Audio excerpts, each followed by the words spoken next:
Good evening and welcome to Slidell, Louisiana, more specifically the campus of Northshore High School.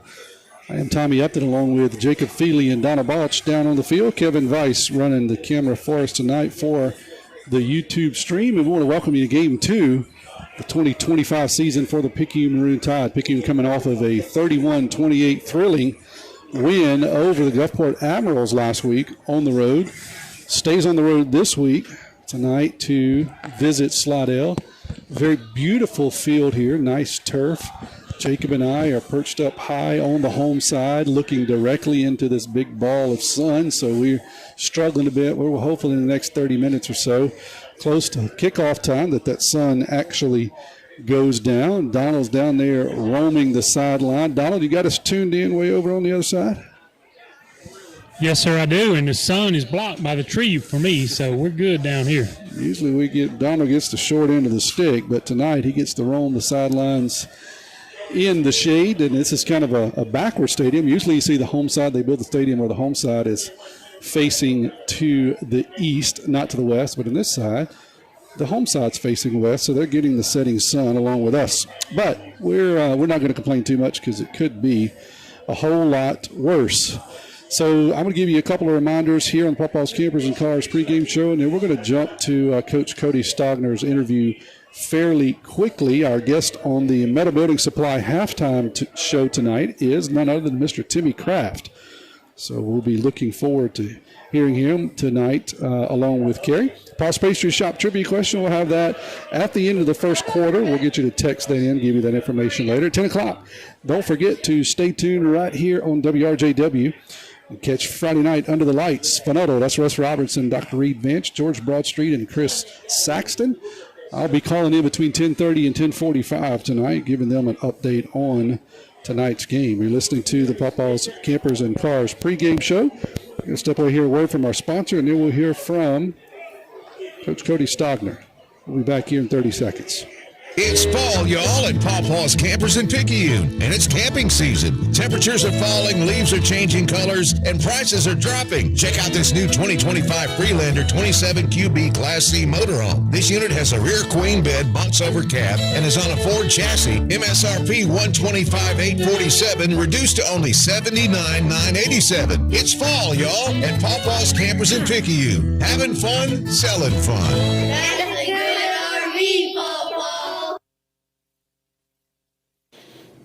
Cody Stagner joins us here. Cody, man, three-letter word, war. War, that's exactly what it was, Mr. Carey. And, you know, what better way to kick off the 2025 season than just to get in a downright dirty battle like that with a good football team and go for it. Offensive players we'll see all year, and one of the better defensive players we'll see all year from Gulfport. 33 on the defensive line. Of course, Crosby, everybody knows what kind of back he is. I agree, Mr. Carey. And, you know, the thing is what we talked about after the game is that was, you know, for being the first game of the season, that's what the playoff games are going to be like later on in November. So just to get some of these young guys who haven't been probably playing in those playoff games, getting prepared, at least we're getting it starting early and let them know what the taste is like. And even with these hard district games we're going to have coming up in a couple of weeks. So, you know, just proud of our guys. Those two players are going to be, you know, you're going to hear their names for a while. And I was just proud of our guys for really stepping up to the challenge and, you know, coming out ahead with the win. Your first half was not pretty. You said it best to Jacob and Tommy in the post game.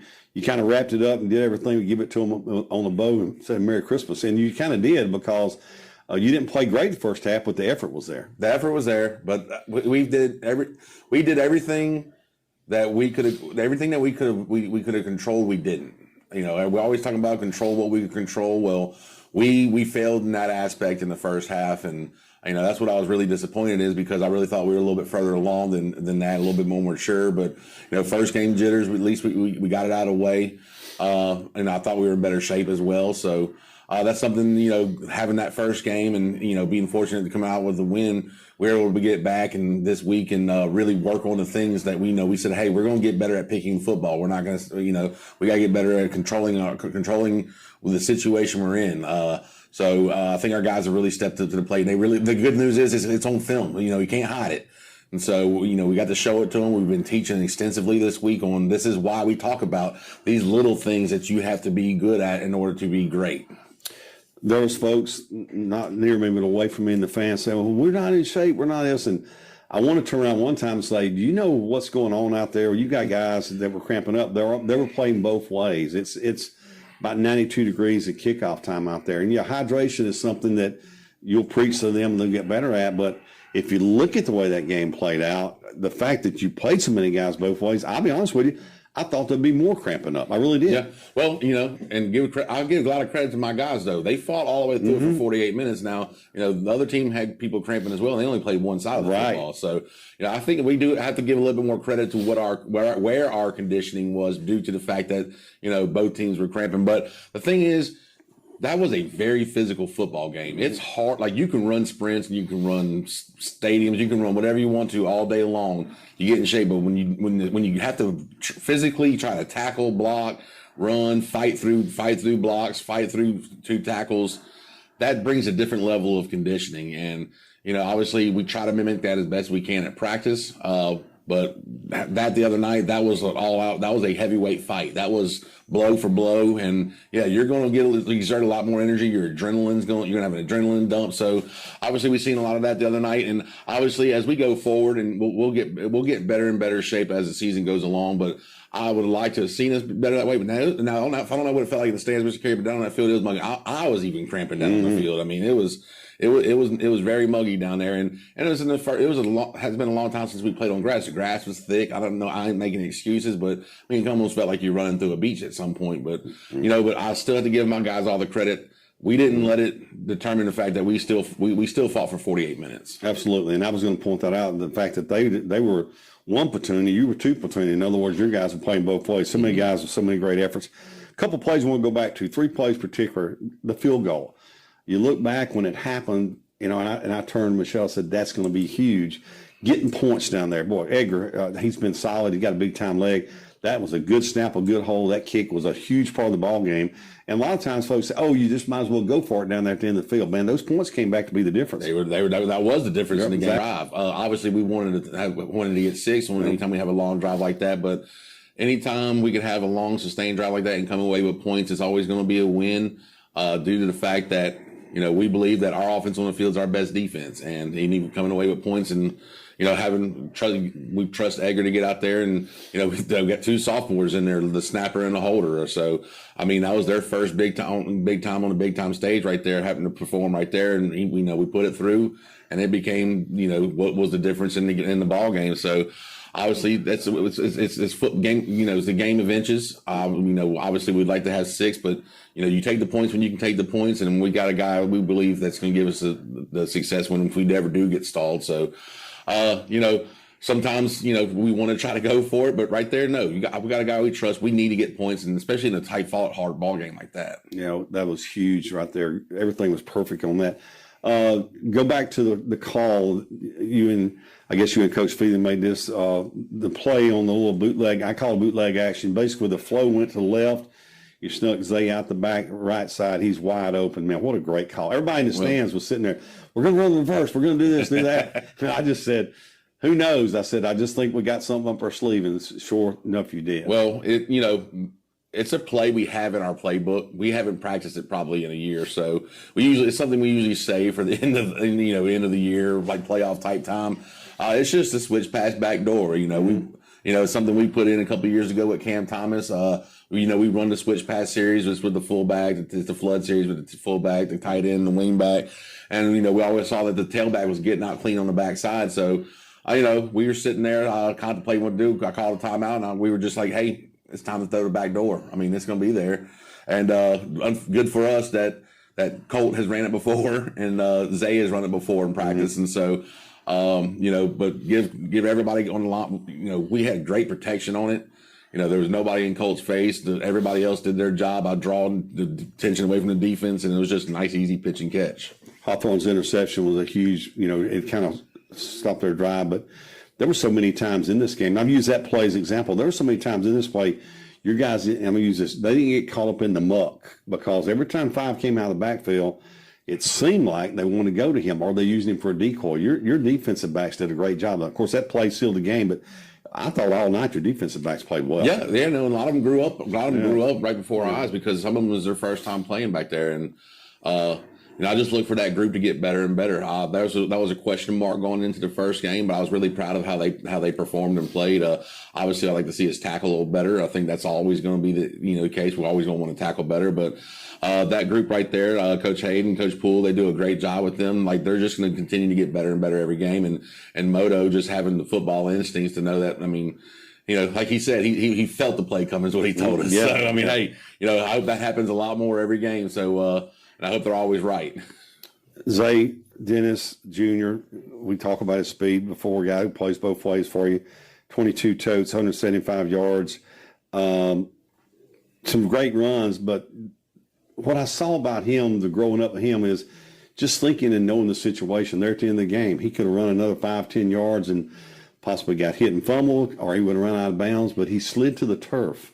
Just the presence of mind. He's growing up. Yeah, look, Mr. Carey, and I question sometimes a lot, like how often do these guys watch football? Mm-hmm. How much do they know football? I think it's you don't see as many young kids getting out and playing two-hand touch these days, or watching the college games, watching the pro games, but knowing the game of football like that's huge. And what that play right there, obviously we wish we would have got another first down and seal the game in instead of putting ourselves in the heroic position for Moto, but that was just very headsy play by him to stay in bounds. And obviously we had the first down, but the clock was going to start. That was just very smart, high IQ of football. And that's what Zay has. And that's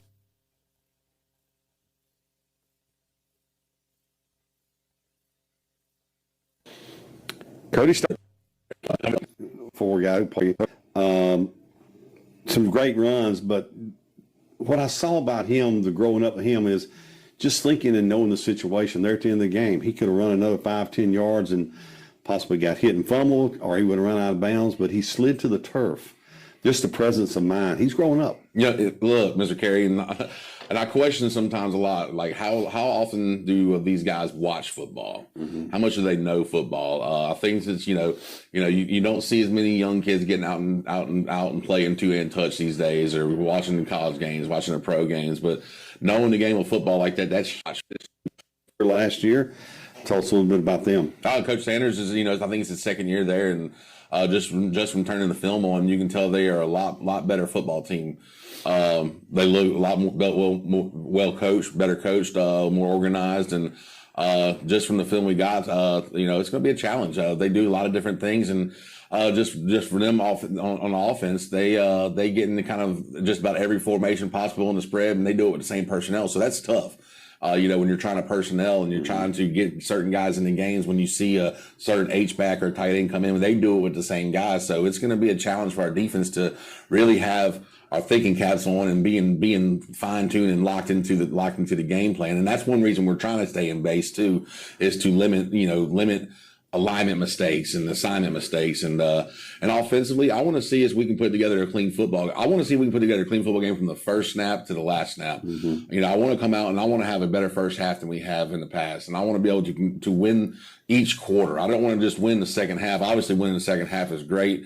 I wanted to win every quarter. And that goes by, we need to hold on to the football, no unforced penalties, and just capitalize on their mistakes and score with any kind of points at the end of every drive. So it's going to be a good football game. It's going to be fun. Someplace we have never been to, yeah. And I mean, obviously, it's right down the road, but it's a place. It's a community and atmosphere we're not probably going to be used to.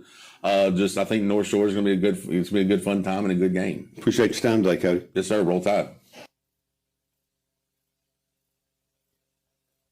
Hey neighbors, we're not that far from where you are. Make that short drive to Pawpaw's Campers in Picayune and see our Wildwood, Catalina, Sportsman, and Zinger trailer lines and our Rockwood and Heritage Glen fifth wheel lines. From Houma to Hammond, Biloxi to Jackson, and Mobile and Pensacola, we're not that far from where you are. Come and see us. You're gonna love the way we deal. Pawpaw's Campers City in Picayune. You're gonna love the way we deal. Welcome back to North Shore High School.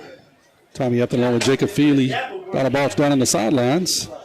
And you're listening to the Pawpaw's Campers and Cars pregame show. Donald, I'll come down to you first, and kind of heard a little bit from Coach Stagner there. Talked about a war, and a lot of the things that we expected last week we saw, right, with just being one hot struggling with cramps. Both sides kind of seem to struggle with that, but also maybe a few mistakes. Seem to get a little stronger and then play a little brand of Picayune football there in the second quarter and second half and come away with a with a victory. What did you see tonight, kind of down there on the sidelines, taking a look at Northshore? Just a team that we saw last year. I think 2-9. Picayune beat them 35-0. Never really was close. I understand that they've got a little bit more talent this year and expecting a little bit different results. What did you see from Northshore down there as you were pretty close to them as they were warming up? Well, one thing I noticed is compared to Gulfport, we match up better in size-wise. They don't have the big old boys and like Gulfport did. And so, we expect to dominate the line of scrimmage on both sides of the ball. I talked about that last week, and we kind of struggled the first few series. And so I expect that to be a difference maker tonight with this team. And, these referees are already telling me thank you because we run the ball so much. And, they said they appreciate that. I said I'd be surprised if we throw the ball 6-7 times, and if we throw it more than that, I'd be really surprised. So there you go. That's kind of what we're looking at, guys. There you go. So thank you for that Picayune Clinic sideline report. Jake, kind of go to you for your thoughts. I asked you a similar question. We struggle a little sloppy on both sides. A lot of that is probably akin to being the first game of the year. But Picayune really showed some grit and determination, something that we're not surprised by, right? But, really getting a key interception there in the fourth quarter. This might be a different game, really, with less than a minute or just over a minute to go in the ball game. But, what did you see last week, and what are you looking forward to? What do you think the Tide had to fix this week moving into this game? Well, I think in terms of last week, the best part about it, obviously, is that you get the win. The plus side of the win is that you had a lot of mistakes that are now something you can work on for the next week. And, the worst thing that can happen to you is you make a bunch of mistakes and you lose the game. The best thing, especially in week one, the best thing that you can do is you test yourself against a good opponent that kind of shows you where some of your weak spots are. And then the cherry on top is that you walk out of that thing with the victory, and then you have some preparation to get you to this week. So I seen a team that didn't have a lot of chemistry just yet. Like we had a plug-and-play quarterback that wasn't here in the spring, kind of showed it late in the summer. We had a lot of guys that were transitioning into different positions. We had some offensive linemen that were new in terms of our center, our right tackle, our left tackle. We're all kind of a unit that was kind of mishmashed together this year. So I just seen some teams that were a team that was working out kinks, that was trying to find their footing, trying to find their chemistry, and you did it against a really good team in Gulfport. That's kind of worst case scenario when you come into the season. You play a team that's not very good. They don't show you what you need to work on. Gulfport showed you exactly what you needed to work on, and you got a win to come out of it with. So I look to see a much improved team this week, specifically, like on the offense, like our quarterback, our offensive line. I think that those two positions will be much more polished this week heading into the matchup with Northshore. Yeah, I would agree. I think we saw just normal first game. I wouldn't call it jitters, but just getting into timing right. It's really hard to mimic full live game speed during practice, even as if you practice full pads and wide open. It's really hard to mimic that, especially Gulfport when they wanted to go fast. That's kind of hard to mimic. So you saw that, and you kind of saw some wide eyes a little bit. And other than that, we saw, maybe a couple of different things that I would point out. One would be, I don't know that we have that pounding back that we've had in years past, right? We've got a stable of backs, and we've got an extremely fast back, right? We've got actually two that are extremely fast that they can get a step on you, they're gone. But we don't really have a pounding back like we've had the last few years. So we'll see how that plays out in the year. The good news is we've got 3 or 4 that are really good that we can rotate in. So I think that some of those guys learned that you need to get down, right? You can't run upright. They took some pretty good shots early in the game. So that's just one of those lessons that you have to learn. Then I saw our line really struggle, but I don't know that we'll see another line in our classification like we saw last week. Those are some really big guys, Jake, and they kind of took it to us. Yeah, I would agree. I would agree with everything you said, actually. And, in terms of the running backs, that is one of the things that scares me about specifically Dennis. You know, he's only a junior, so he's a young kid, but he's a smaller, shiftier kind of back. And typically with Picayune, that's been your change of pace guy. You had that bruiser that could stuff it between the tackles, and he could do it 20-plus times a game willfully. And then you would have somebody that could come in like a Dennis and, you know, change the pace, break it on the outside, outrun some guys.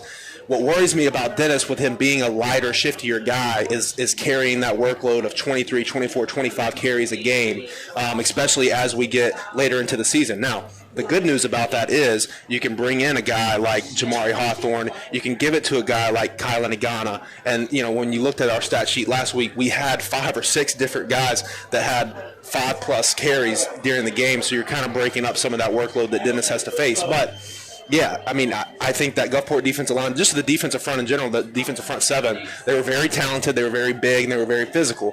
And not to take anything away from North Shore, that's not what you're going to get tonight.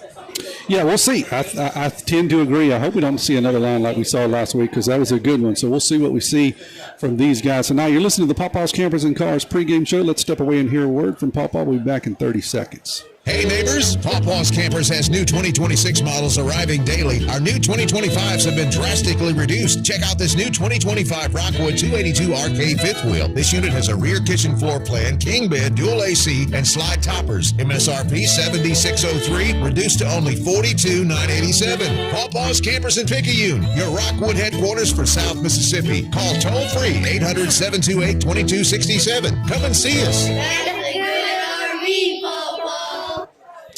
Welcome back to the Pawpaw's Campers and Cars pregame show. You're listening to WRJW Radio and also streaming on PMHS Sports. That's our YouTube channel.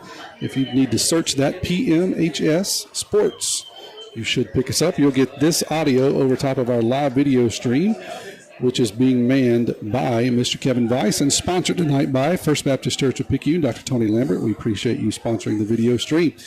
So, Donna, going to come down to you one more time here. We've got a couple of minutes. Usually we're rushed. We have a minute tonight to talk, and I love it. Actually got about, according to the clock, about 7 minutes for kickoff. So come down to you for some keys to the game, and then I know you'll be watching the coin toss. It's going to be brought to you by Traffic Jams here in just a second. So before you get preoccupied, what are your keys tonight? What do you want to see from the Maroon Tide?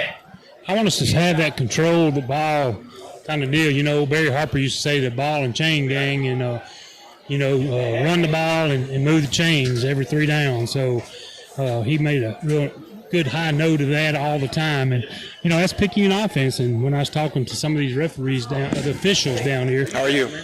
And a while ago about that, and they, you know, I told him, I said, just like I said a while ago, if we run the ball, control it, then it'll be a short game. And he says, well, we like that. So, you know, that's what I expect on the offensive side. I think we'll shut them down. You know, they're going to throw the ball some, I believe. I was kind of watching them warm up, and they're going to try to run it up the middle on us, which I don't know if they'll have much success there with our big guys up front on that defensive line. Stove. And while you were over there smearing your bagel, this little piggy went on a splatter spree. And if you don't have the right home insurance coverage, you'll be over this fire in your home. So get Allstate. Jason Pygott has offices in Picayune. Make sure you have the right coverage. Give the Pygott Agency a call today. 601-798-7005. Subject to terms, conditions, and availability. Allstate Vehicle and Property Insurance Company and affiliates, Northbrook, Illinois.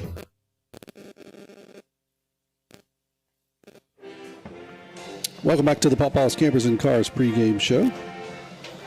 Sorry, it looks like we had a little issue with the video stream. Just working on that, so played an extra spot there from our sponsors. And so we're going to, looks like they're playing the national anthem here. And so we're going to step away for one more sponsor. Donna, we'll be back for the coin toss after that, sponsored by Traffic Jams for all your car audio and security system needs. Go see Cole Tarnock at Traffic Jams, located at 422 Highway 11 North.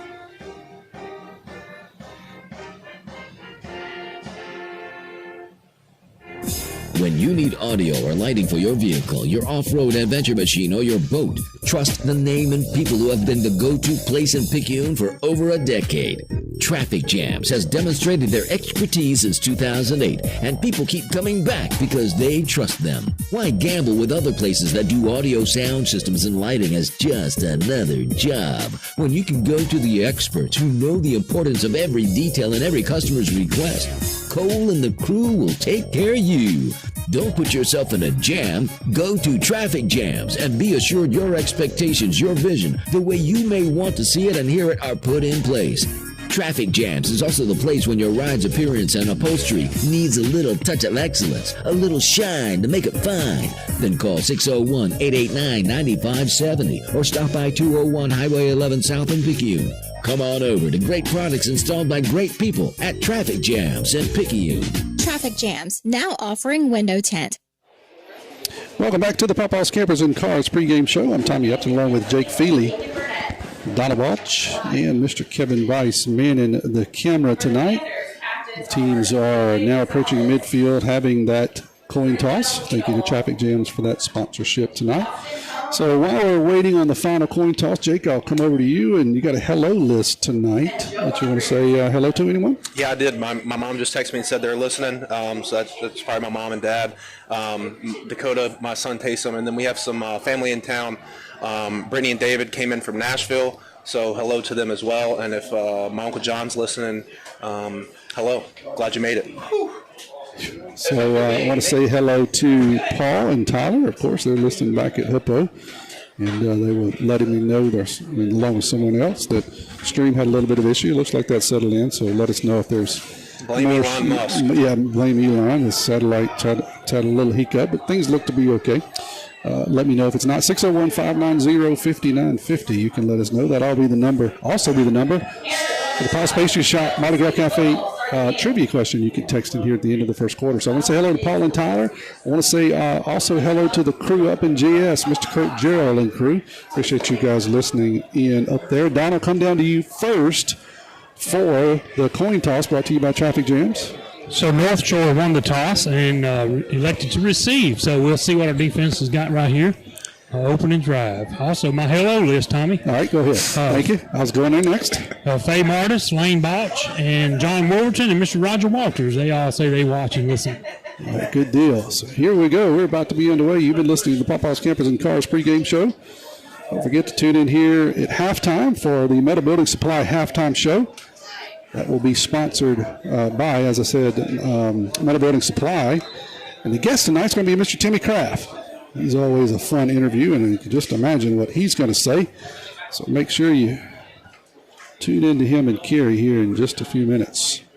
Electing to receive, man, that's a... Listen, if I'm on the defensive side of the ball, I'm kind of taking offense to that a little bit. You just don't see... Usually, You defer, right? Right, yeah, well, yeah, and it's maybe that's a North Shore's coach kind of challenging their offense. I'm not sure, but...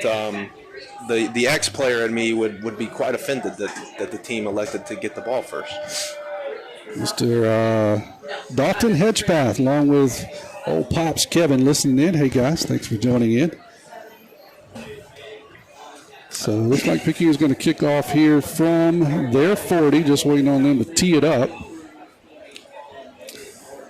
It is Mr. Edgar Cruz, part of the thicker kickers. There we go. I love them. 2 defensive tackles kicking the football. You don't see that very often. So we're glad to see them. Waiting on the final whistle. There it is. And we are about to be underway. 2 receivers back deep on the 20 for North Shore. Cruz's kick's going to be a short one. Oh, boy. It's going to land at about the 32, and it's going to bounce. And I'm not sure who got on that. Let's see who got on it, because the ball's bouncing around, and as Jake said that's a live football. Nobody actually recovered it, went out of bounds, so we got a flag, but I think the ball was touched and hit out of bounds. So okay, so we'll see where that actually happens. So the ball's going to be spotted. One back to his right, 3 wide receivers to his right, 1 in motion. Here's a snap. Going to throw out here in a tunnel screen to that wide receiver. Wants to play the football. He's going to throw it downfield, and it is incomplete. So Jake saw that one coming all over. Sorry. So did the defense. I thought that was kind of kind of painted there, but that ball threw harmlessly out of bounds. So be second and 10 here. I was hoping the safety had an earpiece. Just trying to help, huh? I was just trying to help. So incomplete pass. They try to double pass. Little bubble screen or tunnel screen, and rolls out. Tries to get hit downfield. Not a bad pass, just fell out of bounds. So here's Deere. It'll be, actually they got a new quarterback here. This is Gonzalez, number 5. It's 3 wide receivers, 1 back. Shotgun formation. Everybody move, no penalty. Going to hand it off on the read option around the left side, and he'll get maybe 3. Tommy, an update on our roster. Number 29 is Cam Quinn, I was told. So 29 is Cam Quinn. 5. Remind me of that when I call him the wrong name. So we'll give him 2 there. That was number 5, right? And that was number 1. 5 came in at quarterback. 27 ran the ball. 27, thank you. First third and long here. I really want to challenge Nolan Wilson for this game. I need to see some big plays, and this would be a good time to have one. Great spot for him here, as you said. 3rd and about 7. Got to get out to the 39. Gonzalez in a gun formation again. Going to take the snap. Wants to throw the football. Getting pressure, and he missed it. One missed, but the second wave did not. Looks like Wilson was part of that first wave. Let's see who actually got credit for the tackle. Good pressure there by the tie, 3rd and long. Jake caught it. Let's see if we can get a number here on the replay. Wilson, he was able to move around Wilson, but he couldn't get it. That looks like Smith, and I couldn't see 53. Was kind of the main cleanup guy there. But like you said, Nolan Wilson realizing it was an obvious passing down. I mean, he put the tackle in the quarterback's lap. Great job. So here's the punt. It's going to be an end-over-end punt. Lands at the Picayune 44. It'll continue to roll all the way down inside of the 20. And that's where it's going to be. Taken over there by the Tide. Attention, Panther fans. If you are seated on the pole side, the bathrooms are So a sack there by the Tide on 3rd and long.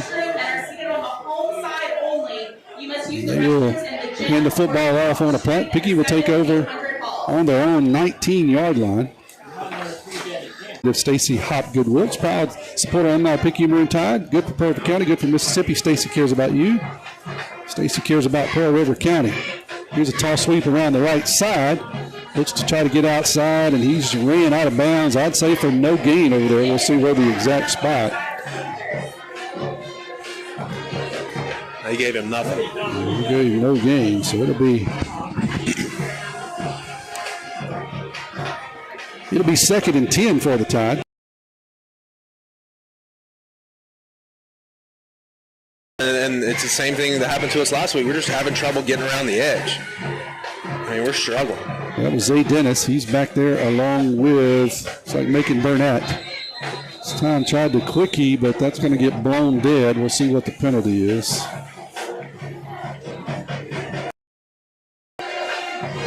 Offsides on Northshore. Offsides on Northshore. That'll give us 5.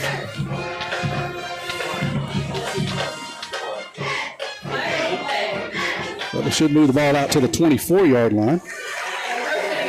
Be 2nd and 5. 9:34 to go here in the first quarter. Just underway. No score. 3-0. Picayune's now 2nd and 5. Dennis back deep. Macon Burnett. Any offset I formation. Going to hand it to Dennis. Dennis tries to go around the right side. He's got one step, makes a couple of defenders move. He's got the first down and more as he'll push across the 35-yard line. Let's see where they spot out. 1st and 10 there for the Tide. They will lay it down the 36-yard line.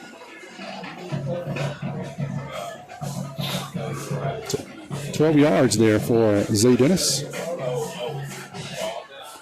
That's enough for FMB Picayune first down. Hometown community spirit, hometown community pride. Member FDIC.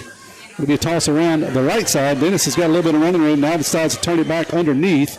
He'll have enough for another FMB Picayune first down as he's out near the midfield stripe. Tripped up near That time he tried not to get out of bounds, Jake, cut it back up and got a couple extra yards. Yeah, it was a great job by making Burnett out there blocking in the open field. It's always a tough job. He's a big kid. He's out there kind of trying to block a guy that's about 150 that can probably shake you out of your shoes, but he did a good job getting his hands on him and opened up a big running lane for Dennis to kind of scramble away. 13 yards there on that carry, 13 yards out to the 49-yard line. Todd got something rolling, clock rolling, 8:21 to go here in the opening quarter, no score. It's like Hawthorne back in there. He's going to be a quickie to Burnett off the left side, and he'll get about 2. He gets across the midfield stripe to the other 49. Yeah, it's just the old tip of the cap. You threw a good block, here's the ball. Got to feed that man every now and then. Yeah, We're going to say the 48. We're going to give him 3 yards on that. So it'll be 2nd and 7 from the 48 on the plus side of the 50.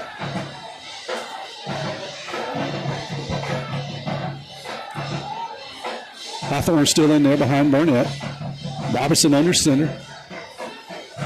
It's going to be a busted play. Throw the football out to Hawthorne on the toss sweep. He thought they were going to blow it dead. Everybody stopped except for Hawthorne. He decides to pick it up, and he's got the first down and more. That was a busted play. They threw a late flag. We will see where it's going to be and what's going to happen. It looked like so. Hawthorne will get credit for.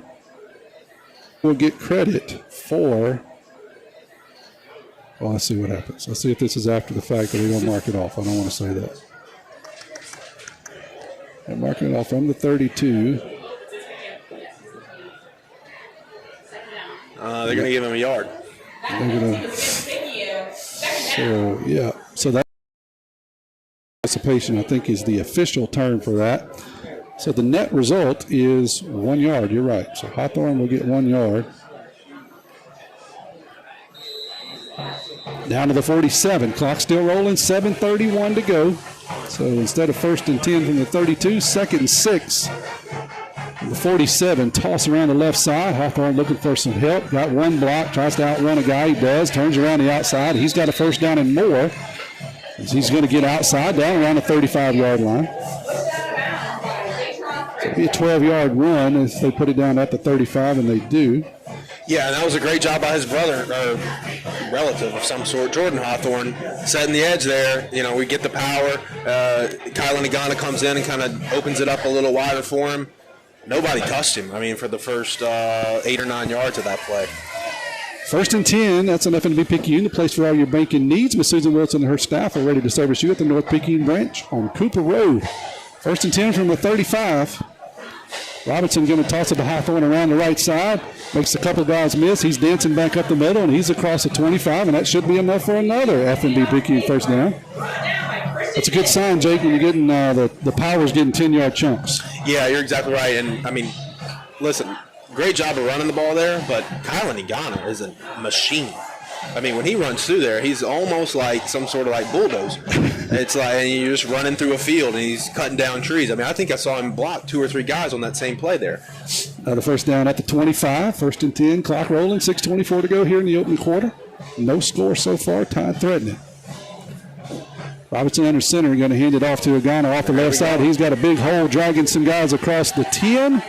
Across the 15, down close to the 10, and they finally stand him up. We'll see where the official spot is, but that should be enough for another F&B Picayune first down. It is. They'll put it at the 14, so that's 11 yards for Agana. And the big man's eating too. Yeah, he's quickly become one of my favorite players, man. You just watch the way he plays. It's rude. I mean, like, no regard for the safety of any of the opposing players. Heat timeout, guys. There's a heat timeout here. We'll take it with you. You're listening to Marine Tide Football on WRJW. It's fall, y'all, at Pawpaw's Campers in Picayune, and it's camping season. Temperatures are falling, leaves are changing colors, and prices are dropping. Check out this new 2025 Freelander 27QB Class C motorhome. This unit has a rear queen bed, box over cab, and is on a Ford chassis. MSRP $125,847, reduced to only $79,987. It's fall, y'all, at Pawpaw's Campers in Picayune. Having fun, selling fun. That's a good RV, Pawpaw. Nobody protects you from mayhem like Allstate. I'm a lost bee that found my way into your car. And now that I'm in here, good luck getting me out.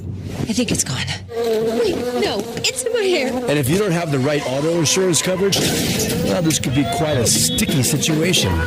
So get Allstate. Jason Paget has offices in Picayune. Make sure you have the right coverage. Give the Paget Agency a call today. 601-798-7005. Subject to terms, conditions, and availability. Allstate Fire and Casualty Insurance Company and affiliates, Northbrook, Illinois. Robinson under center, 1st and 10 from the 14. Toss sweep to Dennis around the right side. He dances across the middle. He's across the first downs on first down, but we'll take a big chunk. We'll see where they put it down at the 9. So 5 yards of field. Number 9, Z. Dennis. Clock still rolling, 5:33. Xavier Dennis goes through. Northshore kind of looks like he's got chicken pox. Like they didn't want to touch him. So clean jersey, touchdown. Goes up, 5:22 to go in the first quarter. You're listening to Maroon Tide football. Looking for a gym to help you become a healthier you?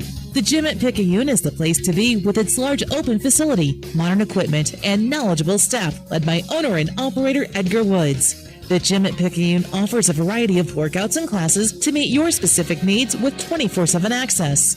The gym accepts silver sneakers, which is available at no cost for adults 65 plus through select Medicare plans. More space, more equipment, more. Hey, Jake, how about that Mossy at Picayune drive summary for the Tide? Yeah, it was 11 plays, covered 81 yards. We took just under 5 minutes off of the clock, and it was capped off by Xavier Dennis's 5-yard touchdown run. Put the Tide up 7-0 with just about 5.5 minutes to go in the first quarter. 7-0 is the score, as Jake said. A dominant drive there by the Tide. Edgar Cruz is going to kick it off here from the 40. I think our first quarter sponsor, District 108 House of Representatives Stacy Hopgood-Wilkes. Here's the kick. Another pooch kick, going to land around a 35. And this is going to go out of bounds. Should be a penalty on the Tide. So they're going to get a little bit more. The ball went out of bounds at around the 35-ish. We'll see where they lay it down here. Northshore, their second drive of the game. They went 3 and out. And put it down at the... Should be at 35, huh? Well, let's see. 40. They're kind of walking around. Let's see. I'm not going to say anything. He's pointing to the 35. Yeah, should be 35. I don't know why they're chain game's kind of all over the place, and we're going to. The guy in the white hat says right here, dudes, right at the 35. So we're going to say that's where it is. 1st and 10. 5:22 to go here in the opening quarter. Nope. 7-0. Now they're going to mark it off to the 40. Just as I wrote 35 in ink pen on my sheet. Now he's going to walk around and ask somebody else. I'm not going to write anything else, so he puts the ball down. I don't understand the out of bounds at the 34, so it'll be 39. Got it. We made that. Looks like we made it harder than it needed to be, Donald. But we got it in the end, and that's what's important. Here's Gonzalez back there in the gun. Back on an extra 15, being unsportsmanlike conduct. So they're gonna get down to. Where did they spot the ball down? At the. They'll mark this one down at the 30-yard line, so he'll get 3 on that one.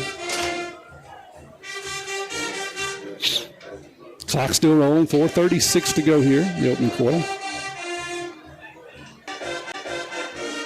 Gonzalez still in the gun formation. You got 3 wide receivers in the pattern. This time it's going to be has hit his receiver in the hands. Good defensive coverage there by the Tide as he was able to knock it down and save a big completion there.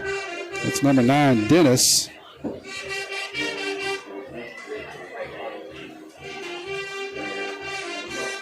It's 3rd and 10.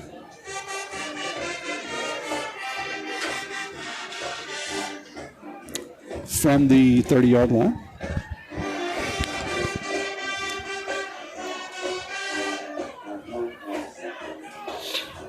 Long time in between snaps. We don't have a play clock that's rolling here. So 3rd and 10, an incomplete pass. This time going to hand the read option again up the middle. Ramon will get close to the 25. It should be about 4th and about 2. So we'll see what North Shore elects to do here, deep in Tide territory. We'll lay it down at the 25-yard line, so that'll be a 5-yard pickup there by Ramon. Looks like they're going to stay on the field. 3:39 to go here in the opening quarter. Gonzalez is going to back up, call for the snap, clap once. Now he'll look at the sideline, and we'll see if that's just try to draw somebody off. Well, they drew themselves off. We did get somebody to move. Let's see who that's on. Looks Right like tackle. against North Shore. All right, that'll back them up 5, so we'll see if that changes their mind. 4th and 2. Now we're turning to 4th and 7.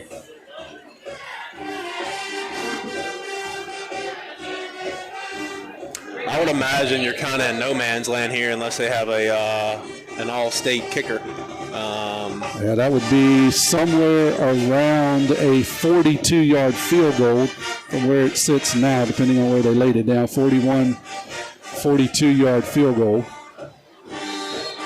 Sorry, no, that would be Timeout, Todd. 37 would be a 47-yard field goal. Looks like the Tide's going to take it, as Jake said. We'll take it with them. We'll be back here in 30 seconds. When you wake up with an aching back or sore neck, Dr. Debbie Moore with Moore Chiropractic Clinic suggests you consider making simple changes in your sleeping position to alleviate unnecessary strain on your body. According to the American Chiropractic Association and Dr. Debbie Moore, it's best to sleep on your back or side because laying on your back or side allows your head, neck, and spine to relax into their natural alignment. This will help you wake up pain-free and feeling rejuvenated. Moore Chiropractic Clinic. We've got your back. All right, Tide back here after timeout by North Shore. They're still on the sideline huddling. Trying to get a final play in here. So, Tommy, on the play clocks, they had one operating before the game started, and they decided to turn them both off. So the back judge will definitely be the timekeeper for the play. We'll look for his hand to shoot up there when he gets down less than 5 seconds. So North Shore's offense is going to stay on the field here. 3rd and 8 from the Tide 30. 3:08. I'm sorry, 4th and 8. 3:08 to go is what I meant to say in the first quarter. Gonzalez looking over the sideline, going to get a signal. He's got Ramon to his right.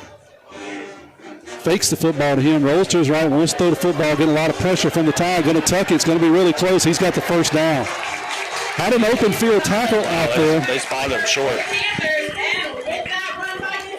So that should be enough for a first down. Yeah, it is. They're going to put it down at the 21-yard line. 9-yard pickup there. I must have. This guy had him short. Yeah, they kind of moved it back, but we'll see exactly where they moved it back about 2 yards to the 21. Looks like he was down at the 19. But nice scramble there by North Shore. It's Gonzalez, the quarterback. I was looking down. Did you see what that penalty was, Jake? Sideline warning. Another sideline. So both teams got a sideline warning here early. The official's not playing with that. 2:43 to go. The ball's at the 21-yard line. North Shore driving here, deep in Tide territory after picking up a 4th and 8. Gonzalez going to keep it again. He tries the read option, pulls it back, and he goes nowhere. In fact, he'll lose 4. Yeah, on that last play, sorry, the internet connection kind of threw me off. I've been out of my groove. That last play, we sent a little inside blitz, sitting both linebackers up the middle, and that gave the quarterback a perfect opportunity to, if he could just get around the edge. There was really no one kind of downfield, but we sent the pressure. They picked it up just good enough to where the quarterback could have an outlet to run the ball. He picks up the big 4th down there. But now they're faced with 2nd and long. So. 2nd and 14. The ball's at the 25-yard line. Clock rolling, 2 minutes to go here in the first quarter. Gonzalez takes the snap, wants to throw the football, out route underneath. It is caught. Good tackle out there by the Tide. That's Fortenberry on the coverage. Pass is complete. They'll lay it down at the 19, so that's a 6-yard pickup. That was 5-2. Did you catch the number? I think that was 13. 5-13. So it'll be 3rd down and about 8. At the Tide 19, clock 1:27 and rolling here in the opening quarter. Tide leads 7-0. North Shore knocking at the door inside the 20. 3 wide receivers to the right, 1 left, and 1 back to the right of Gonzalez. That's Ramon. No huddle offense here running tonight by North Shore. They've huddled up once or twice, but for the most part, we get to the line and call the play. This time it's going to be a design quarterback draw, and he's going to go nowhere, Jake, as he just gets blown up the middle. Just like he wanted to pull it back and try the middle. There's nowhere to go. Yeah, the pocket just kind of collapsed on him. We're getting nice pressure from both ends here. The tackles are in his lap. We have a man come free that looked like 50. He's going to stay right in the way. Is that Bolden again, 53? It was Bolden that swim moved his guard there, came absolutely untouched, and made the quarterback have to tuck that in and just kind of try and save some yards. So they'll lose 4 back to the 23. They're going to try a 40-yard field goal here. Snaps back. The kick is up, and it's blocked. The kick is blocked. The Picayune will take over there as they've turned away North Shore once again. That's kind of advantageous. Aggressive, I should say. Didn't get a good kick on looking at the replay. Didn't get a good kick. Go head down to Donald for our Picayune Clinic sideline report. The guy who made contact with the ball actually caught the ball before he hit the ground. And so what an amazing job right there, hand-eye coordination with that ball coming off the tee. So Picayune will take over here with 18 seconds to go in the first quarter. I want to thank our first quarter sponsor, District 108 House of Representatives Stacey Hopgood-Wilkes, proud supporter, alumni of Picayune Maroon Tide, good for Pearl River County, good for Mississippi. Stacey cares about you. Stacey cares about Pearl River County. So the Tide's going to take over at the 30. 18 seconds to go. Going to be handoff on the left side. That's Dennis looking for a couple of guys to beat. Gets outside. Now it's a foot race to the sideline. He'll get across the 40, across the 45. They'll keep the clock rolling. 8 seconds to go, so that'll do it here for the first quarter. Let's see where they're going to lay the ball down. And I'll give you a yardage update here. They're going to lay it down at the 46, so 16 yards there by Dennis. We'll head over to Jake here, and we come back from this break, and we'll get a yardage update. You're listening to Maroon Tide Football here on WRJW and PMHS Sports. Hey y'all, this is Josiah Hickman with First Place Express Car Wash in Picayune. We would like to say a huge thank you to all of our loyal customers. We are happy to serve our local community with 2 locations, Highway 11 North, just past Coast Electric, and on Highway 43 South, just a quarter mile east of I-59 at Exit 4. First Place Express Car Wash is locally owned and operated. You know who you're doing business with. When it comes to your vehicle shine, we will have you saying, if it doesn't shine, it ain't mine.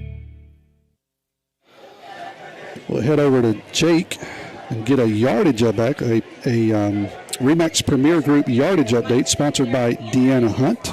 Give us some numbers on number 9. Yeah, that carry put him just over 50 yards, so he's at 51 yards for the game on only 6 carries, which is really efficient. But on that last play, Fortenberry, number 2, excellent job blocking from the wide receiver position. I mean, listen, these wide receivers don't get much of a spotlight put on them just because of the offense we run, but my word, I mean, he was out there blocking it. That run doesn't go past about the 5-yard mark if he isn't out staying engaged with that defensive back as long as he did. So excellent job by Fortenberry there of paving the way for the running back. All right, Ty going to take over. We flip the script now, running left to right. They're going to have the ball at the 46. Just underway here in the second quarter. Tide leads at 7-0. Keep looking at the clock. Wanting to give the score. Robinson wants to throw the football. Got a man running out here in the pattern, and it is complete across the 40-yard line. No, they're going to say incomplete. I thought he came down with a good defensive play there at the end. That was Ontario Wilkins. It was a great ball by Colt, and Wilkins high points it. Just couldn't secure the catch through the ground there. Good throw there by Robertson, and a good catch there by Wilkins. Just as you said, just couldn't secure it all the way to the ground. So that'll bring up 2nd and 10 from the 46. Thank our second quarter sponsor, Joe Lynn Houston, proud supporter of Picayune Maroon Tide, asking you for your support on November the 4th. See if the Poles Roll Tide roll. Colt under center, going to toss around the left side to Dennis. He'll be drugged down after a short gain.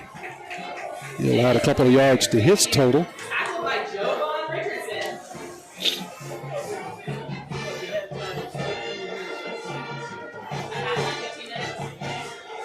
Hey, don't forget to hang around at halftime for our Metal Building Supply halftime show. Yes, tonight be Timmy Craft. We have a new quarterback in the game. We got a new quarterback. Who is it? 13. Is that Rayburn? That is Tanner Rayburn. All right, so the ball's going to be spotted at the 48. There'll be 2 yards there for Dennis. Rayburn's going to hand it off to Hawthorne. He bounces off one guy, tries the left side. He gets mauled, gets out of that. What a gracious. I'm going to have to start the replay and watch that run over. Hawthorne ran 43 yards and only got credit for maybe 1, but it was a tough one. We're going to have another call on either side. They're kind of referees. Yeah, I believe it's going to be on us. Hawthorne dances around and gets, we're going to give him credit for 1. That was a tough 1 yard as he runs in the line of scrimmage, stop, gets pushed back, spins around, runs into another wall of blue, gets out of that wall, plows forward, gets a positive 1 yard. We do have a Maroon Tide player down.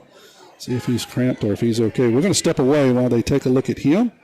Back here in 30 seconds. Craving a breakfast toaster or French toast sticks? Make it a meal and step up your breakfast with tots and a cold beverage. Sonic Drive-In has the perfect portable breakfast, and it's the perfect way to start your day. And at Sonic Drive-In in Picayune, you can stop by anytime because breakfast is served all day. Sonic Drive-In of Picayune on Highway 11 just north of Highway 43 North. Start your day Sonic style with happy eating at its best. That's what you get at Sonic Drive-In of Picayune. Destination delicious.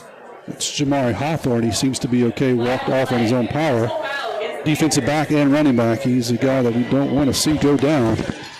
They called that unsportsmanlike conduct on North Shore, so we will get the first down. Yeah, they gave the signal right after you said that, and then we went off air. So, all right, so that'll move the ball all the way down to the 38-yard line of North Shore. 11:04 to go here in the second quarter. Rayburn still in there at quarterback. Under center going to toss it around the left side. That's Hawthorne, the other Hawthorne. He'll get the first down and more. He's still alive across the 15, across the 10. Touchdown. And that's Jordan Hawthorne as he'll go in from 38 yards out. And he made that look easy, Jake. Well, this excellent run by Jordan Hawthorne there. It was a little pitch. Oh, gosh, what a block. But 40, Kylan again, they send him in motion to get him out wide, and he paves the way. Once again, Jordan Hawthorne wisely just follows the bulldozer, and he makes a man miss, and then it's off to the races. How nice it is to have another Hawthorne to replace the one that, after making contact with all 11 players on the defense, has to go out of the game for a bit. You send this kid in, plug and play, long touchdown run. 13-0. We talked about it earlier. We don't have maybe that pounding back, but we got a stable of them. And that's one that came in with some fresh legs, and he dances around everybody and makes it look easy. We got another player down in the end zone. We'll step away while they tend to him here on Picayune Maroon Tide football. Pearl River Community College has been providing a quality education to the people of South Mississippi and beyond for the past 110 years. If you or a family member is an alumnus of this great institution, we invite you to support future PRCC students through the PRCC Foundation Scholarship Program. Honor or memorialize a loved one or identify your support for the college by creating a scholarship through the PRCC Foundation with your tax-deductible financial gift. Call Delana Harris with the PRCC Foundation office at 601-403-1191 and make a financial investment in a young person's future at Pearl River Community College. That is a North Shore player that is down. He's up and walking off under his own power, so that's good to see. Missing his helmet, but he seems to be okay.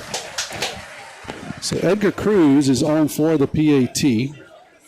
10:55 to go here in the second quarter. Tied up 13-0 pending the PAT. After the 38-yard run there by Hawthorne.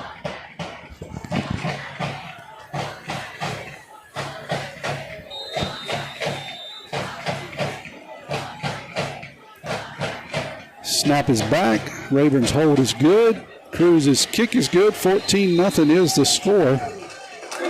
He's back in 30 seconds. Do you need a delicious dessert? Well, you're in luck when you head on over to Paul's Pastry in Picayune for all your pastry and dessert needs, including the famous Butter Crunch cookies and seasonally decorated cupcakes. Try a Paul's specialty cake, perfect for any occasion from birthdays to weddings and any holiday. Let Paul's Pastry customize a cake for your next party or holiday. Paul's ships king cakes year-round. Stop by Paul's Pastry Shop today at the Top of the Hill Shopping Center, number 1 Sycamore Road off I-59, exit 6 in Picayune. Head over to Jake for that Marcia Picayune drive summary for the Tide. Yeah, it was a drive that covered 70 yards on 5 plays, took up just over 90 seconds, and it was the big 38-yard run by Jordan Hawthorne coming in to spell Jamari Hawthorne. Paved the way by a beautiful block by Kylan Igana. Puts the Tide on top 14-0 with about 11 minutes to go in this second quarter. 10:55 officially. Edgar Cruz has got it on the right hash at the Picayune 40. So I update my scoreboard. Thank you. We had a little couple of issues with the satellites. Some folks upstairs were kind of leaning over it, and it can't work through people. So I think we moved it and got it out of their way. Here's the kickoff. We'll be taking it at around the 10. Oh, boy. Coming up the left side, he's got a big hole. He'll be across the 30, across the 35. That's number 4. It's Alex Mims. So that'll be a nice return as they'll take over here with 10:48 to go. They trail 14-0. Let's see, where do they put that ball down at? About the 30, we'll call it the 32. So North Shore take over. Their third drive of the night. 37. Three and out. So they got 37, thank you. We'll take that. 3 and out the first drive. Got a block field goal last time up. So here's their third drive. A hot night here in Slidell. Gonzalez going to take the snap. It's the handoff. That's Ramon, and he'll get across the 40. Nice pickup there. Ramon Williams will add to his total tonight. That ball is put down at the 43. Yeah, just a counteraction there by North Shore pulling both the guard and tackle. Great job by Kelvin Stallings to knock him down. Otherwise, he had a lot of field to roam. So second down and 5. Gonzalez wants to throw the football, completes it out in the flat. Nice rolling pass there by Gonzalez as he rolls to his right, has to throw across the outside hash, and completes the pass. And that'll be enough for a North Shore first down. Great pressure up the middle there by Xavier Jackson to force a rush throw here there, but great job by the quarterback of completing the pass under pressure, moving the chains. He needed 5 and he got it, so he'll put the ball out at the 48-yard line on that pass there from Gonzalez. First and 10 here for Panthers, 10-10 to go in the second quarter. Pull the read option back, Gonzalez, and he'll follow Williams up through the middle of the order. He'll get across the 50 and very close to the Tide 45. Jake, you a little surprised they're kind of gashing us a little bit on that read option? No, not at all. Gave us a lot of issues last year, and we struggle with the run game. It's almost like we're so up the field in terms of trying to rush the passer that when they switch it up and they're handing it off at the middle, we're getting caught out of our gaps. Second and 4 here. Ball's at the 46 of Picayune. Got to hand the read option off on the right side this time. Williams going to have enough for a first down and more. He'll be across the 40. Down near the 39. That'll be another first down for the Panthers. Yeah, it's like at home, when you're trying to play these zone run offenses, you almost don't want a lot of deep forward pressure from your defensive line. You got to stay with your gap integrity, and if you're just blowing up the line of scrimmage there, it almost gives the offensive an advantage because you're leaving big gaps that they can run through. First and 10 here for the Panthers.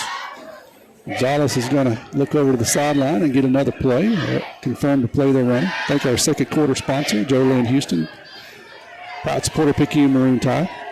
Asking for your support on November 4th. See you at the polls. Roll Tide Roll. Gonzalez is going to hand it off to Williams. No, he's going to pull it back, follow Williams around the right side. He's got another first down and more as he's down across the 30. Got more extracurricular activity going on this side, but no penalty.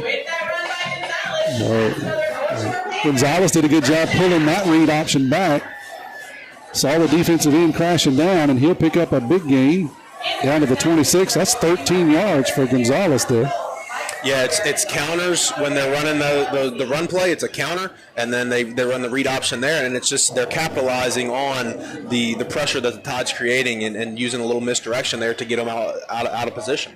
Tide got a bunch of guys in the box. Safety creeping up to about 6 yards deep, trying to stop that run. This time wants to throw the football. A little play action, rolls to his left, getting pressured, running for his life. He's going to try to throw it backwards. That's a live football. That's going to get picked up by Fortenberry, and Fortenberry's going to run the football in for a score. And Gonzalez just kind of panicked there, Jake. Throw the football behind him, and that's a live football. Never went out of bounds. Yeah. It's just ugly. It is what it is. Right. But it's going to be a scoop and score for the Tide. Great job, Kane McKinley, on getting the pressure there and following the quarterback. Like he doesn't get himself over. He doesn't over pursue it. He doesn't let the quarterback put a move on him. Just kind of stays with him. Doesn't panic. Forces the quarterback to make an error. Great job by Fortenberry of capitalizing with the scoop and score. He outruns everybody. Just kind of an awkward play to see, but it was all caused by the pressure that the Tide defense is creating. Yeah, Gonzalez has been beautiful tonight. That time he got it over in his left hand, just tried to throw the football out of bounds, and he couldn't get it out of bounds. It actually hit and rolled down the field. And that's a live football. Cruz's PAT is up and good. 21-0 is the score. We'll be back in 30 seconds. Abby Turnage, lead mammography technologist, Highland Community Hospital. Mammograms are important because they help us do early detection. A mammogram is never going to keep you from getting breast cancer, but early detection is what is going to make you have your best possible outcome. We want you to get your mammogram as early as possible, and you should have those yearly beginning at age 40. Highland Community Hospital, here when you need us most. So, Jake, this is one of those Montsia Picayune weird drive summaries, a scoop and score. Tell us about it. Yeah, Kane McKinley kind of forced the quarterback to make the errant throw. It was scooped up by Fortenberry and returned for a 45-yard scoop and score touchdown to put the Tide on top, 20-0. Yeah, they said the Cruz PAT was no good. I called it good, but it was waved off right as we were going to commercial. So 20-0 is the score. After that scoop and score. 7:58 to go here in the second quarter. Cruz is here to kick it off again. So that was number 2 for Picayune. That was Fortenberry. He got a gift. He's got the speed to excel. This is going to be kicked deep, and it's going to get into the end zone for a touchback. And that's something we love to see from Cruz, is put the ball in the end zone. We got some folks that we don't want to return.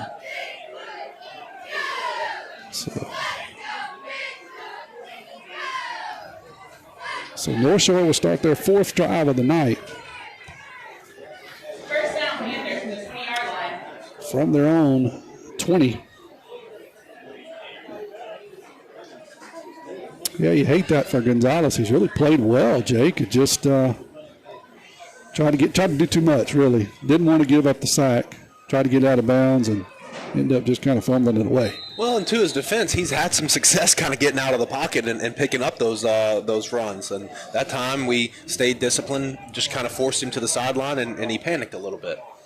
Don, I'm going to come down to you for our Picayune Clinic sideline report after this play. Get your take on what's going on the Picayune sideline after that scoop and score. Gonzalez back, got Williams to his left. Going to hand the ball off to Williams around the right side, and he'll get minimal gain. We'll give him one officially out to the 21. Let's head down to Picayune. Head down to Donald for Picayune Athletic sideline report. What's going on the sideline for Picayune? Those kind of plays, when you're leading 20 or 14-0 and it's just kind of dead down here, and then all of a sudden livelihood starts when that fumble, scoop and score happens. So, they're excited. They're playing hard and definitely moving in and out a lot of players. They stay right here in 7 minutes for the Metal Building Supply halftime show. Timmy Kraft will be on, the man that's got 332 jobs here in Picayune. Looks like we got a timeout on the field. We'll take it with him. We'll be back here in 30 seconds.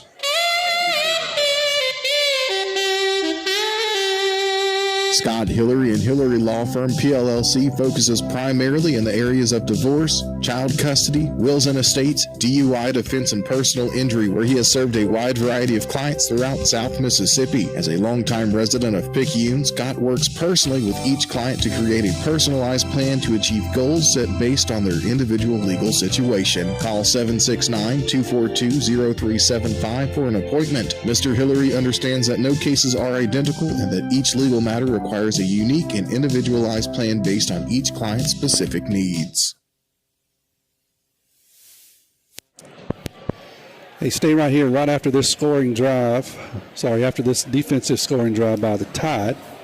I'll give you the Paul's Pastry Shop Mardi Gras Cafe trivia question. 601-590-5950. That's the number you need to text. I'll give you the question here in a few. Gonzalez is out there and wants to throw the football. Got 4 guys in the pattern, throws it out deep. A wobbly duck that's going to be missed at the 50-yard line. He just kind of threw it as far as he could. Looks like Jake and almost pulled that one in. Number 2, Burns, couldn't quite pull it down. That'd have been a big pickup. Well, I'm going to be honest. Had he thrown a spiral, he probably would have threw it out of bounds. It was the fact that there was no aerodynamic to that ball kind of saved it. It ended up being, he put it right in his breadbasket, kind of went right through his hands. Tough ball to catch, though, when it's wobbling on its way down like that. So incomplete pass. That would have been a huge pickup out to the nearly 50-yard line. I tell you what, I'm impressed with Gonzalez. Other than that one play, he runs the ball well, throws the ball well. These guys have got some athletes. I think they're just out physical a little bit by the Tide tonight, but they've got some skilled players. I mean, and they sent the back that way too. So he really took on 2 people there. No one ends up giving him any resistance. Clear path to the quarterback. Gonzalez takes it on the chin a bit there. Be 4th and long for North Shore. And they're going to have to punt out of their end zone. Yep. 10-yard loss on the sack by Wilson. So he's putting his name down for maybe that Scott Hillary Law Firm Defender of the Game. We're going to try for the fair catch down around the 35-yard line, and we made that one look a little hard. Did. Who was that? Fortenberry, number 2? Was that 14 Hawthorne? Yep. Yeah, listen, Nolan was somebody I love him. I thought this was going to be a good matchup for him just based on North Shore's offensive line play, especially on the tackles. And he's showing out. He's showing why he is one of the most highly rated players in the state of Mississippi, for sure. So Tide will take over 1st and 10 from the 37 after the 3 and out there by North Shore. Robertson back in there, quarterback, wants to throw the football across the middle. Got a big wad of people, and he drops it in nicely, but unable to bring down the catch. That was Hawthorne again. That was a good ball there by Cole Robinson as he dropped it in pretty well into the basket in traffic. It was, and it was good coverage by North Shore. In fact, they had 2 covering 1 there. They had the safety over the top to help with Hawthorne. And listen, I kind of want to make sure everyone's clear at home. Usually when we run pass plays, we have no more than 2 in the pattern. And Robertson has a predetermined read, so he's really only got 1 read. So to make a throw like that into double coverage and it still be a pretty catchable competitive ball for the wide receiver is very impressive. 6:15 to go here. 2nd and 10. Toss sweep around the right side. That's Fortenberry. He'll get tackled after a short gain. He'll pick up maybe 2. Here's your Paul Spacer Shop Mardi Gras Cafe trivia question. 601-590-5950. That's the number, 601-590-5950. Humidity timeout. Yeah, I'm going to go ahead and give you the question here, and then we'll step away for a break.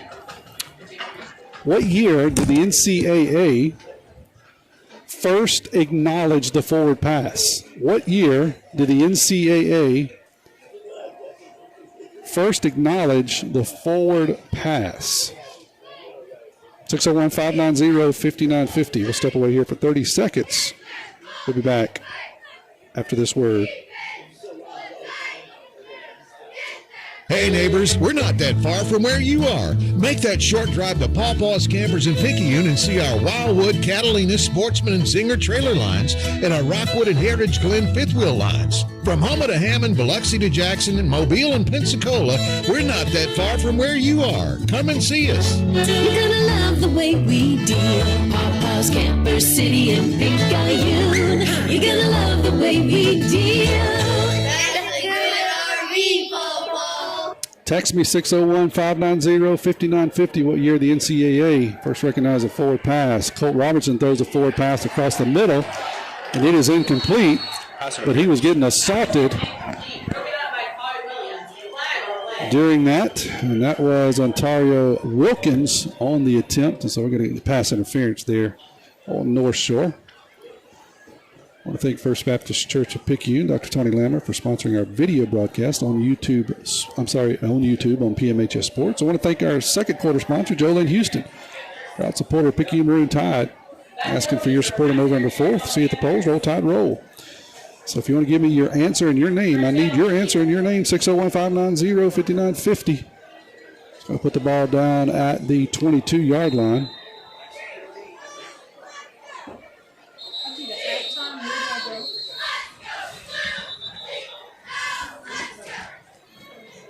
Got another flag here. We'll see what's happening. Looking over on the sideline. 5:53 to go. Tide leads at 20-0.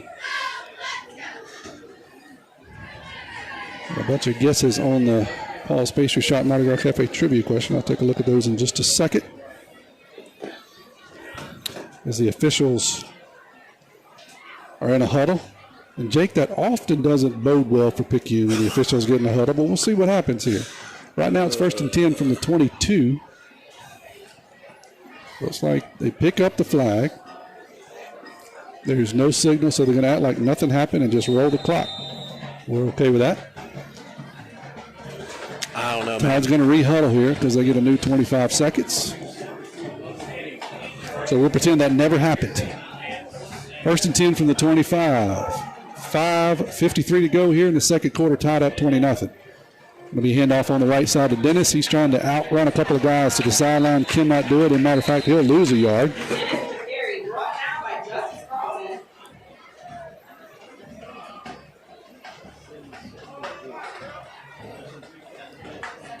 Say he lost a yard back to the 23.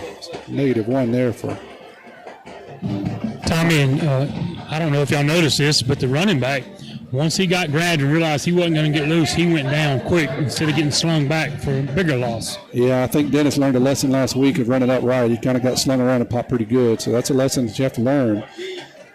But you got to save yourself. It's a long season.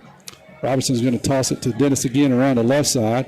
He plows in there this time, gets across the original first down marker, and he'll be close to the 20. Still going to be 3rd and long here for the Tide. Still not a great spot. They're only going to give him a yard. So the ball will be at the 22. That was Dennis. I thought he got a little more than that, but still 3rd and long. 3rd and 10. 4:43 to go here. Second quarter.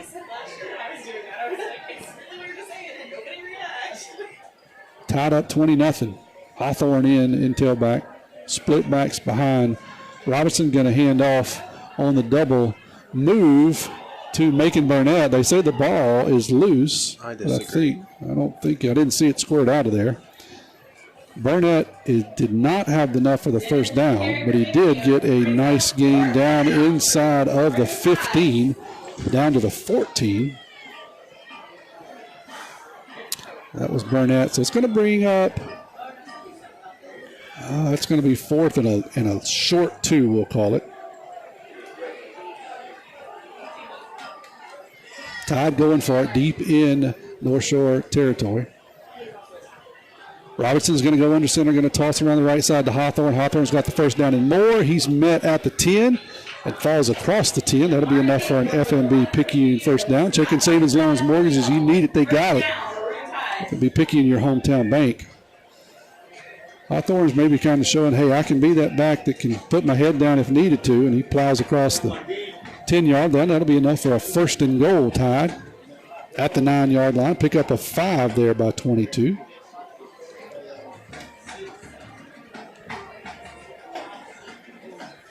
Tide knocking on the door, just over 3 minutes to go here in the second quarter. They lead 20-0, trying to add to it. Hawthorne back in there at tailback. Tall sweep around the left side. He dances across the middle, and he'll step into the end zone. Made that one look easy. He did. It was a great job by A.K. Burnett pulling around, kicking out the defensive end there. Offensive line looked really good that play as well. I mean, just overall, Big Edgar pushing people around, get Big Mitchell. And Kane McKinley teaming up to set a guy down in the logo back there. So offensive line really having their way right now with I would say a fatigued North Shore defense. Taking out a little aggression from last week maybe. Mm-hmm. Exactly right. So it's number 22. Here is the PAT attempt. It is up, and it is good. 27-0. Tide leads it. We'll step away here for a word from our sponsor and get the Marcia Picayune Drive summary. Nobody protects you from mayhem like Allstate. I'm a torrential downpour. You can't see out of your windshield. And if you have the wrong car insurance, you might have to make it rain to fix your bumper. So switch to Allstate, save money, and be better protected from mayhem like me. Jason Paget has offices in Picayune. Make sure you have the right coverage. Give the Paget Agency a call today. 601-798-7005. Based on coverage and limits selected, subject to terms, conditions, and availability. In most states, prices vary based on how you buy. Allstate Bar and Casualty Insurance Company and affiliates, Northbrook, Illinois. Head to Jake for another Marcia Picayune Drive summary. Yeah, it was an 8-play, 37-yard drive. It took about 2 minutes and 40 seconds, and it was Jordan Hawthorne with his second touchdown of the game, that one coming from about 9 yards out to make this a 27-0 ball game. Crew's going to tee it up once again from the right side. We had those points on the scoreboard. 3:12 to go here in the opening half.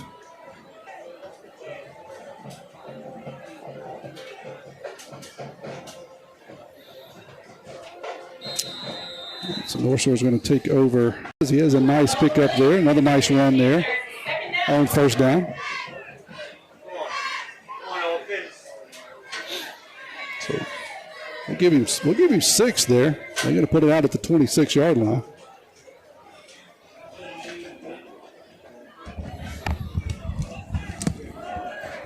Sorry about the stream. We're struggling a bit now with a satellite. We're going to have to find some reliable internet. Thought the satellite was going to be the ticket, but it's struggling a bit tonight. Got a timeout North Shore. Well, hey, we'll step away and take it with them. We'll be back in 30 seconds.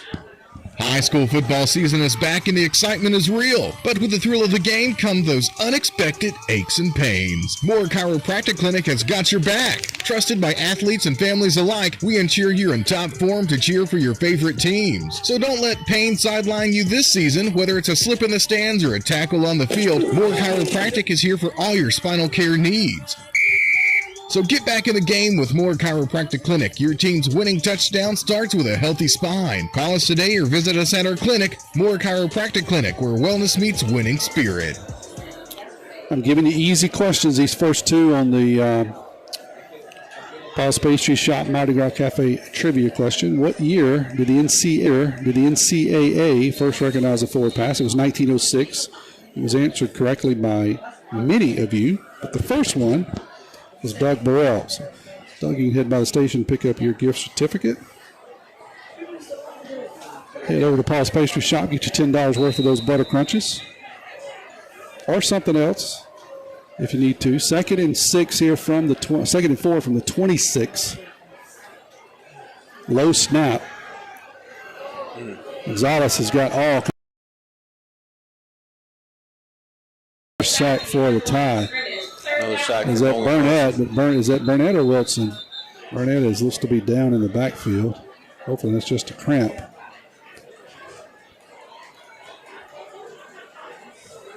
Gonzalez will lose 6 there on that carry. This has been the Ramon Williams and J.J. Gonzalez show. Looks like a Tide player still down. We'll step away while they tend to him. Be back in 30 seconds. Craving a breakfast toaster or French toast sticks? Make it a meal and step up your breakfast with tots and a cold beverage. Sonic Drive-In has the perfect portable breakfast, and it's the perfect way to start your day. And at Sonic Drive-In in Picayune, you can stop by anytime because breakfast is served all day. Sonic Drive-In of Picayune on Highway 11 just north of Highway 43 North. Start your day Sonic style with happy eating at its best. That's what you get at Sonic Drive-In of Picayune. Destination delicious. So back here, looks like the injured player is up. Can't tell who that is. I think that's Burnett. It's Macon. Is it? Yeah, And then unfortunately does not look like a cramp. Yeah, it does. I was going to see him kind of leaning around the window trying to get a look down there. It looks like a lower leg injury. I hope that's not as serious as it looks now. But he is being helped off the field.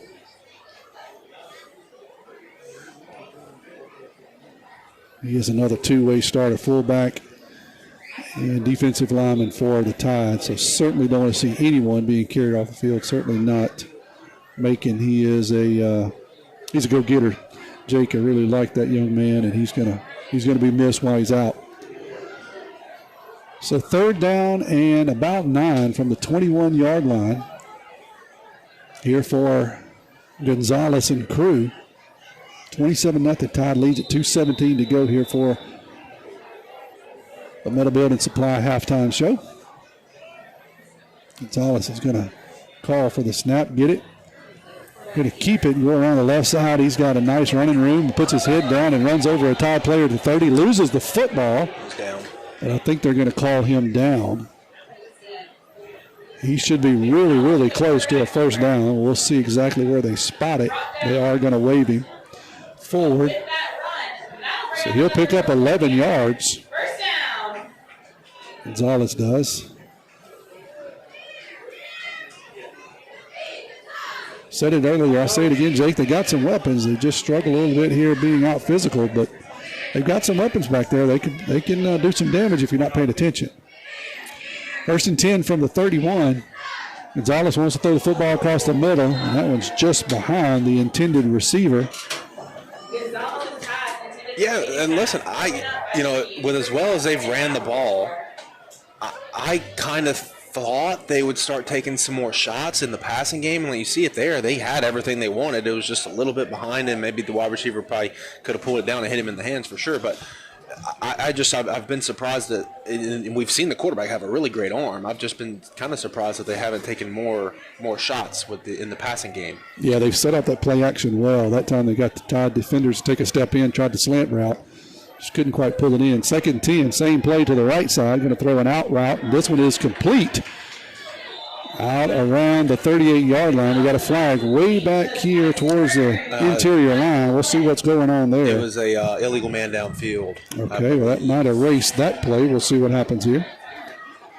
Right now, it's about an 8-yard pickup. No, they're calling the helmet thing against Picayune again. Oh, wow. So that add on. Well, let's see what they're doing. No, I think the ref just gave it to the wrong side. That's how he pointed the wrong direction. Yeah, it is the illegal man downfield. Okay, That's what I so thought. Illegal man downfield. That'll erase an 8-yard pickup. So how to put the ball back at the 27-yard line.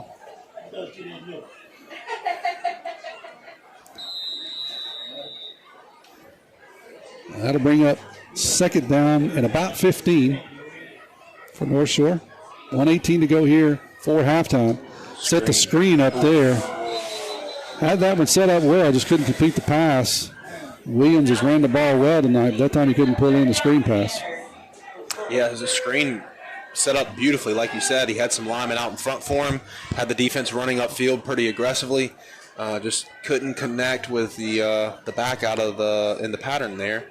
But like we've seen these last couple plays where they've started to open up the passing game a little bit, and they've found some holes in the defense. They just got to do a little bit better job of taking advantage of them. 3rd and 15, 3 wide receivers to the right, 1 left. 1 back, that's Williams to the left of Gonzalez. He'll call for the snap here. Now he's going to look over and confirm the play with his sideline. Clock stopping, 1:14 to go here. Here's the snap. Gets pressure from the back, and he had to go down. He got all kind of pressure. Third and long. Todd just pinned their ears back there, Jake. Yeah, you're exactly right. I mean, we brought some good pressure here. We get Nolan off of the edge. We bring 38. He takes up a guy, but it's 63. I haven't called that name yet. That's who had the sack. That is Mario Monson that comes in from the interior defensive line and polishes off the quarterback. Now listen, they had some guys. I was busy kind of watching what was happening down the field. They had some guys in that trip set. We were trying to run just basically man coverage. We had 3-on-3 over there with no help over the top, and they had some guys running wide open. Luckily, the defensive line gets home and saves the secondary there from giving up a big play. Thanks. Got a scoring update from Mr. Kurt Jill. Said PRC is leading at the half 14-7. They're here in Slidell tonight also. Don, I want to come down to you. You've got a break. Can you give us a scoring update, or are you ready? If not, just click on when you get ready for that. We got several potential games going on tonight. 27-0. Here is the score at North Shore High School. Picayune all over North Shore. Biloxi all over Pascagoula, 21-0.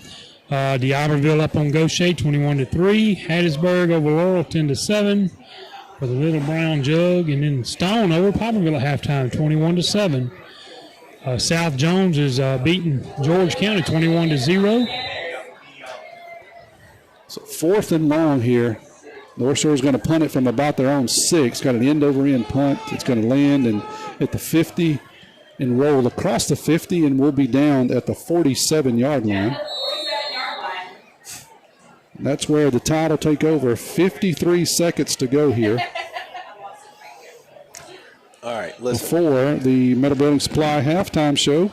Go ahead, Jake. I don't want to sound like a poor sport, but 27-0. Like I'd love to see us come out and kind of sling this thing around a little bit, just to work on something that you may need down the road, right? Like this is a great time to work on a 1-minute, 2-minute offense right before half. You picture these being like end of the game scenarios. Just see what you got against some live competition. But that's just me, and I'm wearing a headset. Let's see what happens. Looks like Rayburn is under center here for the Tide. He's going to roll his left. He wants to throw the football. He's going to throw it out into flat, and it is dropped. That was a beautiful throw out there by Rayburn. I think that was Hawthorne. Yeah, it was. And he had 3 guys in the pattern, and he dropped it in the bucket. Just couldn't pull it down, Jake. Yeah, and my cousin's looking at me saying, that's why. That's why we don't open it up. Because we try and do that. But no, I like the idea. A good throw by Rayburn, like you said. And listen, Hawthorne's done a lot for us tonight. He's got 2 touchdowns. Just a little lapse in concentration there. Yeah, that was great, everything except the final catch. Rayburn said, man, you're killing me. I don't give many throws, or you got to suck that one in. This time going to be the toss to Dennis around the left side. He's trying to outrun everybody. He does finally beat everyone to the edge, and he'll fall across the 50 after a pickup of a couple. He stays in bounds, so the clock's rolling. 36 seconds to go here. Let's see where they're going to put this one down. They're going to put it down at the 49, so 2 yards there. Dennis adds to his. I don't believe Picayune running another play. Coach Stagner pulled his headphones off, started walking to the field house. 20 seconds to go, 17 seconds to go. I think you're right. So that'll do it. 27-0. It's been all tied here. Defense has shown out when they needed to. And other than that, it's kind of been a one-sided game so far, but North Shore has some players, so certainly someone you don't want to just lay down with, because they do have some ball players and they can score, I think, quickly. Hey, you're listening to the Metal Building Supply halftime show. We're going to step away and hear a word from our sponsor, and then we're going to talk to Mr. Timmy Kraft. We'll be back after that, and we'll recap for you the first half here in North Shore. You're listening to Maroon Tide Football on WRJW and PMHS Sports. This week on the Metal Building Supply halftime report, we're going to Touchdown Club also serves as president of the Diamond Club. We'll talk about what those clubs do. But Tim, good to have you tonight. Thanks for having me. Let's talk about the 5, 6 years now? This is my 6th season as Maroon Tide Touchdown Club president. Wow, that's a long run. Yeah, it is. Bobby Franklin had just left to go to Texas, and Cody called a Touchdown Club meeting, and him and Gerald Wells pulled me to the side and said, by the way, you're president. And if it would have been anybody else other than Cody Stagner, I'd have probably said no, but I'll do anything for Cody. Let's talk about what the Touchdown Club does. And the thing is, a lot of folks say, well, what do y'all do? Well, you do a lot of stuff because the school, they can't do everything for the teams. No, they can't. Cody has a budget. The school gives him a budget each year that he gets when the school starts, and he uses his budget to buy football-related things and the things that he needs. But, there's a lot of things that the kids need that the school just can't provide. Just for instance, we had a bunch of kids cramp up at the game that you went to on Friday night against Gulfport. Coach Feely texted me this morning and asked if we could get some pickle juice. So I've had people running all around Picayune today, Walmart, Claiborne Hill, Amazon. We're buying everything, every jar and every jug of pickle juice we can find.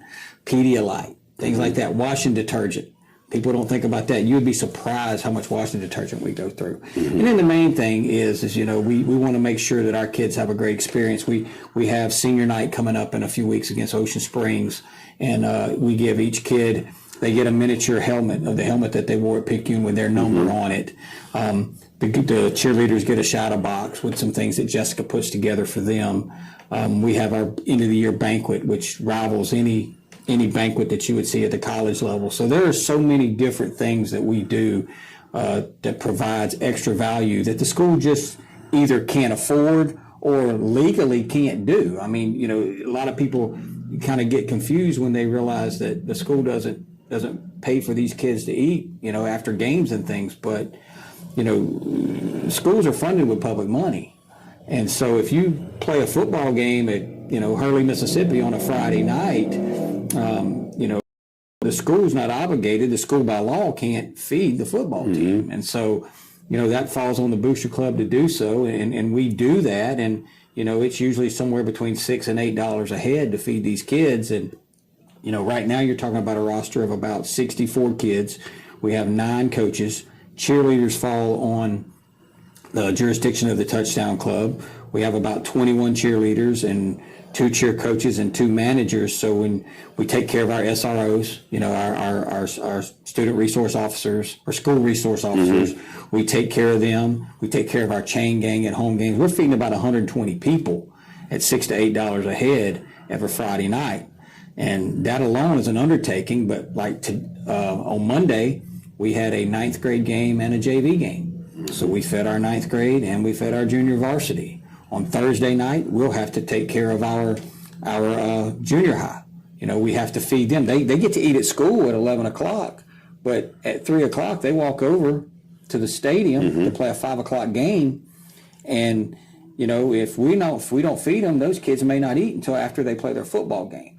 And what people don't realize is we have bigger numbers in the junior high than we have in the high school. So it costs more to feed our junior high program than it does to feed our high school. So when you add it all up, it's thousands of dollars every week. And let's talk about that. You're the point guy, kind of directing the orchestra, shall we say, but there's so many people involved to make this work every week. I have a 7-member board that all 7 are involved, helping me out from getting the game day breakfast. But we want to do that for 2 reasons. Number one, we want to make sure they eat a good breakfast. And number 2, we want to make sure they're at school. So Cody wants them there at 7:30 in the morning. So I'm there, or in this instance, this last week, Greg Ducker was there with the breakfast at 7:30 that morning, and he made sure that they were all there. And if Cody finds a kid that ain't there, they go get him out of bed and get him to school before school starts. Because if you don't show up for school, guess what? Can't play. You can't play. So there's a lot that goes into it. But Greg is on my board. Darren Uzel, his wife Kelly. Brandy McKinley's on the board. I'm going to miss somebody, Jeremy Shasby. Amy Robertson helps a lot. I mean, my assistant Erica helps. My wife Emma helps. Even people that's not on the board helps. It takes a lot of people. I don't have as much time now that my kid's not there to do as much as I did in the past, but it all still gets done. I'm just getting better at delegating. This year, outside of just the meals and all those things you mentioned, you also took on another project there, or here, well, road game or not, we'll say there at Lee Tripler Stadium. We did. We got a new scoreboard, and we're really proud of it. We got that new field house. The school paid for that new field house, and kids got in it last year. But we had that same scoreboard that, your dad probably ran in the end zone, and it went off and scored. I mean, that scoreboard's been around a long time. And Coach Feely gave me a call and was like, hey, if we can figure out a way to get this scoreboard going with sponsorships, would the Touchdown Club be willing to pay for it? And I said, sure. So basically what happened, Kerry, was, a lot of people don't know this, but the school has a company. And Coca-Cola basically says, we will maintain and fix all your scoreboards at all your fields, football, baseball, basketball, whatever it is. If we have a light bulb out, or if it's like in the size that they want us to sell. So Coke said, we'll give you $20,000 for the new scoreboard. The new scoreboard came in at a price of right around, we thought it was going to be around $100, but talking to Coach Phil, we still haven't completely paid for it yet, but it's going to be $92,000. So the Touchdown Club, we're paying the $72,000 for the scoreboard, but those advertisements you see on it, and I'm not going to name, that's what makes up the bulk of that payment that we have to make. We're going to be a little bit short, but it's not going to be enough to hurt us. But we're really excited about our new scoreboard. And we also, just so everybody's asked me, does it have the Jumbotron? The answer is no. The Jumbotron was an extra $150,000, but we did get the scoreboard that has the attachment. And our hope is in the next couple of seasons, we'll be able to add that. So we'll have that feature. A lot of good stuff. We'll take a break here on the Metal Building Supply halftime report, talking with Tim Kraft. We're going to shift gears from football to baseball, and actually kind of the in-between thing coming up back right after this. When it comes to metal building supply won't be undersold. With over 30 years experience, their team of professionals can assist you in all your metal supply needs. From residential to commercial, roofing, siding, and buildings, metal remains one of the most durable choices in residential roofing. Whether you like the standing seam look of no-show fasteners or a more traditional look where the fasteners show, Metal Building Supply has got you covered. Located at 3521 Highway 43 North in Picayune, give them a call at 769-242-2630. Metal Building Supply, handling all of your metal supply needs. Hard-working man. Welcome back to the Metal Building Supply halftime report. Tim, we touched on all the things the Touchdown Club's doing, and of course, I know there's a big thing you want to talk about, even though it's football season, because of your involvement with the booster clubs, talk about baseball. But man, kind of a cool thing, kind of a challenge, I guess is the best way to put it, man. But you kind of had two separate events on this for a while, and now you've made them into one. Yeah, and this is my idea. So if it's great, I want everybody to give me the credit. And if it's not great, well, it's going to be on me because I'm the one promoting it. But, Cody would always have his Maroon Tide Cody would always have our football golf tournament. It was a Touchdown Club tournament, but we would always have it in the spring. And the problem was I never could be a part of it because I got kids plays baseball in the spring, and he would always have it on a Saturday, and I would always have at least one kid play it, and I just never could be there. And Evan would have his golf tournament for the baseball program in the fall. And so Cody, I kind of got them together, and I was like, hey, why don't we just have one tournament? Let's just have one tournament, and let's do something a little bit different with it. Because in the years past, most of the tournaments have just always been 2 or 3 man scrambles, and they played that way, and you bought mulligans and had whatever. But I decided to come up with, in the spirit of the Ryder Cup, which is coming up this month, later this month, I decided to come up with the Tide Cup. We've actually gone out and purchased a trophy that looks very similar to the Ryder Cup, and we're calling it the Tide Cup, and it's going to be on November the 2nd at Millbrook Golf and Country Club, and it's going to start at 11 o'clock. And basically you choose, do you want to play for Picayune baseball or do you want to play for Picayune football? You don't have to be a baseball player for Picayune. You don't have to be a football player for Picayune. I don't care if you played baseball at high school and you want to play for the football side. You choose who you want to play for. You choose your side. You want baseball, you want football, and anybody can play age 10 and up, all genders. Age 10 and up can play. We're going to make the tees according to gender and size, so everybody's going to have the same opportunity to shoot a good score, but it's going to be 2-person teams. You choose what side you want to play for. You have a 2-person team, and it's going to be a shamble, which basically means that both members of the team are going to tee off. And once they tee off, we're going to take the best tee shot of the two. Okay? And then both guys from that point, or both gals, whatever, both people will play their ball from that tee shot. And so however each person scores, we're going to take the best score for the team, and you're going to be awarded what's called Stableford points, which basically Stableford points are is you get so many, and we're going to put it all up there, but you get so many points for an eagle, so many for a birdie, so many for a par. You even get a point if you bogey the hole, right? So that way, even if you have a hole where you have a bad hole, you still get points for it, and you're not completely out of it right off the bat. And so we're going to play it that way. We're going to play 18 holes, and each team's going to come in and they're going to determine their score. So if you and I were playing together on hole 1 and you had a par and I had a bogey, we're going to count your par for that hole. We're going to get that many points, and we're going to add those points up for 18 holes. You'll come in after you play your 18. We'll put how many points your team scored, go on the board. When we all settle up, football's going to have X number of points, baseball's going to have X number of points. Whoever has the most points is going to win the Tide Cup. And if baseball wins, Coach Nicholson will be able to have that cup for a year. And if football wins, Coach Stagner will be able to have it. So we're just going to split it up. It's going to be even. We're going to get out there and play. There's going to be no mulligans, right? So it's going to be true golf. It's going to be a competition. You know, we're playing for bragging rights here. We're playing for something. And so the $80 entry fee, right? You get an $80 entry fee per person. So $160 for a team. We're looking for team sponsors for that.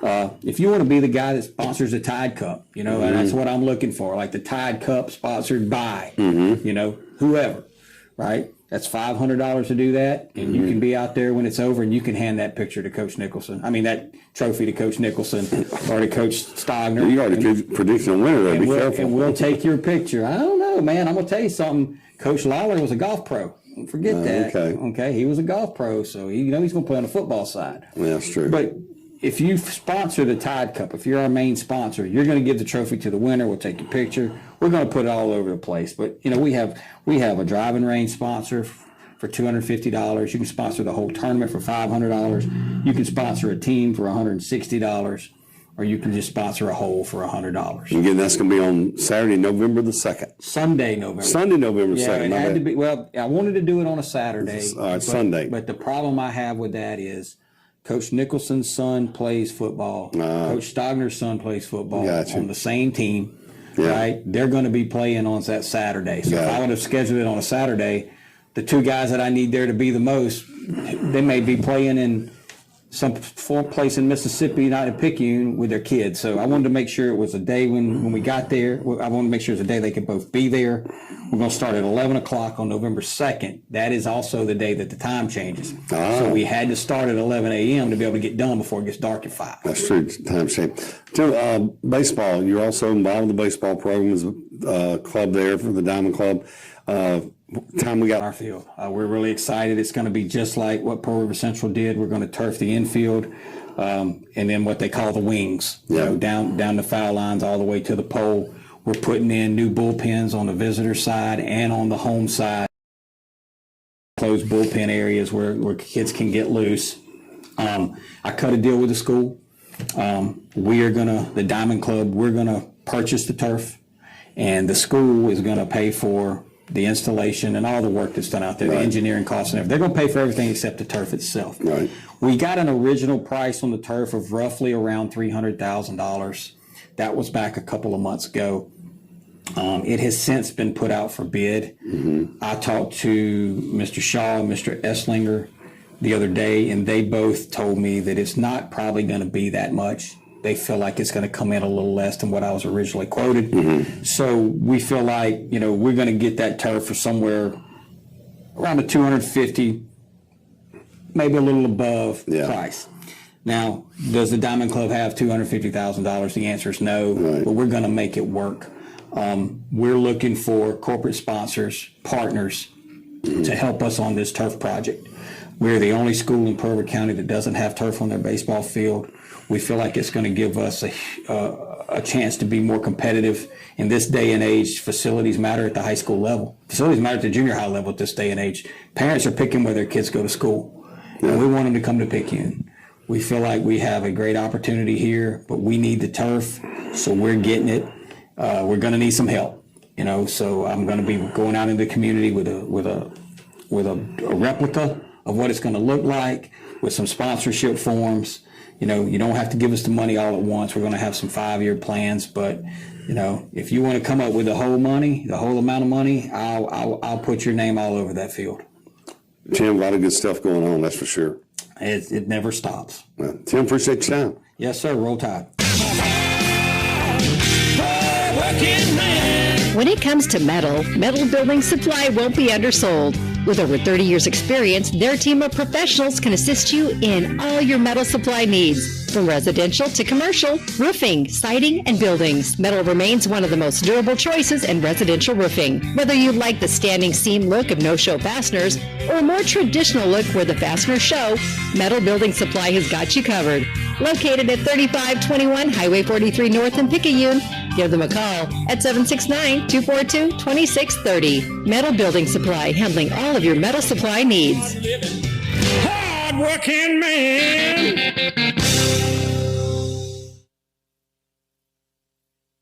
For more than 60 years, the Fortenberry Meat Market has been known for the best selection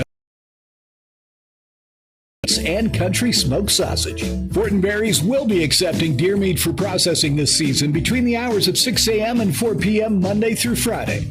Please always call ahead and be prepared to wait in line. Fortenberry's will set limits and close the gates early when necessary to maintain their quality and quick turnaround times, so try to arrive early. Good luck and happy hunting. Fortenberry's is open Monday through Saturday, 6 a.m. to 6 p.m. Call 601-798-2156. Or take the beautiful drive to Fortenberry's, located at 5739 Highway 43 North in Henleyville. No one does it like Fortenberry's. Nobody. Welcome back to Slidell, Louisiana, on the campus of Northshore High School. I am Tommy Upton, along with Jake Feely. Alabalch is down on the sideline for the Tide, and Mr. Kevin Weiss is running the camera for our YouTube video stream. Welcome back to the Metal Building Supply halftime show. Thankful for Mr. Sean Glasscock and his support tonight. And also, I want to thank the Tide for really an outstanding first half. Jake, just give you some overall numbers here. We keep kind of generic numbers, if I will. We round off a little bit. So certainly these are not official stats, but they're pretty close. And these are actually closer than what I thought. These are team stats for the first half. Picayune had 25 plays in the first half. They held the ball for 11 minutes, covered 190 yards. They lead by 27-0, one of those being a scoop and score. So no really yards or time of possession on that one. But for North Shore, they actually ran more plays, 28 plays, but only 51 yards of total offense. They had a couple of drives that actually end up in negative yardage. So they had a blocked field goal and a muffed punt there that kind of really stalled their average. But they held the ball for 13 minutes. So 28 plays, 51 yards, 13 minutes for North Shore. 25 plays, 190 yards, 11 minutes for the Tide. But what really matters is 27-0 is the score, Jake. So kind of your thoughts on the first half for the Tide. Yeah, I thought we played a really good first half, and I say that because I thought the running game looked really well put together. It looked really sound. Our offensive line was basically just kind of pushing people around at will, which is exactly what you want to do if you're a Picayune offense. Defensively, I think North Shore has personally shot themselves in the foot a bit. But I do think we're also doing some good things, especially on the defensive line, where this is a North Shore team that one of the things I wrote down in my notes pre-game was they're weak up front. The offensive line, I just wasn't impressed with their offensive line play. And in the jamboree they played last week, they gave up 3 sacks. So I kind of knew coming into this that we had the advantage up front, especially with a guy like Nolan Wilson. And we've capitalized on that to the fullest extent, especially in the first half. head down to Donald, get your thoughts, kind of what's happening down there on the sideline. I know a little bit of somber as number 32, Macon Burnett, went off with looks like a lower leg injury. So certainly praying for Macon, as he's not only what I consider just a real gutsy football player, but also senior and one of those guys that plays both sides. Don, I don't know if you have any update on Macon that you can share, and your thoughts on the first half. My latest update was from his mom. I talked to her, and she was right there by him. The best case scenario, like I told y'all in the text, high ankle sprain, but according to a former player that has broken leg, he says it kind of looked like his leg when he broke it. So we're just going to wait and see what the x-ray says and go from there. But I'm sure his mom will text me and let me know something here shortly once they get all the x-rays done. So the first half is kind of way what we thought, that we was going to control the line of scrimmage. I'm getting a lot of static, so I can't hear myself. So anyway, You're good on this side, so keep going. I got you. We controlled the ball quite a bit. We ended up in, like, Jake said, we got to practice that throwing the ball a lot. And so we've thrown the ball more than what I really thought we would. And I think a lot of it's just to get to practice in, like Jake talked about early in the first. We've thrown the ball quite a bit, Jake, but we haven't caught the ball quite a bit, so we still got to work on that. We still got some time here in the fourth quarter, or actually in the second half. I don't want to give up the entire third quarter. We'll step away here. You've been listening to the Metal Building Supply halftime show. About one more minute, we'll kick off the third quarter. Listening to Maroon Tide football on WRJW. It's fall, y'all, at Pawpaw's Campers in Picayune, and it's camping season. Temperatures are falling, leaves are changing colors, and prices are dropping. Check out this new 2025 Freelander 27QB Class C motorhome. This unit has a rear queen bed, bunks over cab, and is on a Ford chassis. MSRP $125,847, reduced to only $79,987. It's fall, y'all, at Pawpaw's Campers in Picayune. Having fun, selling fun. I want to say thank you to our third quarter sponsor, Joe Lynn Houston, proud supporter of the Picayune Maroon Tide, asking for your vote on November 4th. See you at the polls. Roll Tide, roll. Tide getting ready to receive. Hey, so I'll give you an update. We're playing in Louisiana, so we got Louisiana officials, and there's a few changes here and there. I know they all play by the National Federation high school football rules, but, they do make a little bit of differences. So instead of the 35-point lead, they run the clock. It's 42 in Louisiana. So okay, we were just talking about that to see if there would be a running clock if the Tide get there. So Jake says, "Oh, Jesus, not close." We'll see what happens here. I thought we were Northshore's got some. away. Northshore's got some weapons, so I don't want to count these chickens before they hatch. Just about to get underway here in the third quarter. Hey, stick around after the game. We'll have the Moore Chiropractic Clinic post-game show. We'll give away some awards. The Hillary Law Firm Defender of the Game. Deanna Hutt Photography Picture Perfect Player of the Game. Fort Bear's He Smoked and Player of the Game. WRJW's Brian Edwards Lineman of the Game. And the Sonic Drive-In Player of the Game. Here is the kickoff, and that's going to be a little pooch kick that's going to hit and try to go out of bounds, but good job there. Who is that, 7? I want to give 7 credit because that ball almost went out of bounds, and that's Grayson Olds as he saved what could have been a disaster there, Jake. The ball kicked, looked like it was going to go out of bounds. Everybody was going to give up. It pooched back in. Right. He had to fall on it. That could have been ugly. Yeah, great reaction by him, great awareness to fall on that ball and secure it. First time. A lot of times that ball hits you in the chest and bounces around a little bit more and you try and scramble around. Now he secured it tightly, secured the possession for the Tide. We come out and continue what we did in the first half, man. Just like you said, they do have some weapons on this team, so don't take your foot off the gas. Don't get comfortable just yet. Put this thing down in the end zone a couple more times, and then we'll see what we got in the second half of the depth chart. Colt Robinson's going to toss it back to Dennis around the left side. He'll fall forward for a couple. Jake, I'm going to challenge you to read off those linemen. We haven't given them a whole lot of love across the front. They've been breaking open some holes, so when you get a chance, just bust in here and let's read them off across the front. Yeah, Edgar Cruz is playing left tackle for you. Then you'll have A.K. Burnett. You'll have Javen Bolden. You'll have Jacob Nixon playing center. And then Big Mitch is playing right tackle as well. So, yeah, like you said, they've done a really good job. I'm particularly impressed with Edgar Cruz, the thicker kicker that time. Playing left tackle. Todd wanted to go play action. Looks like we're going to get a false start against Picayune. They got one on the previous play out to the 33, but it looks like they're going to back up 5 here this time. They will get the tie for -5, so that should back them up to the 28. Second down and about 14. Just underway here in the second half. 27-0. Tide leads it. 11-16 and rolling here in third quarter.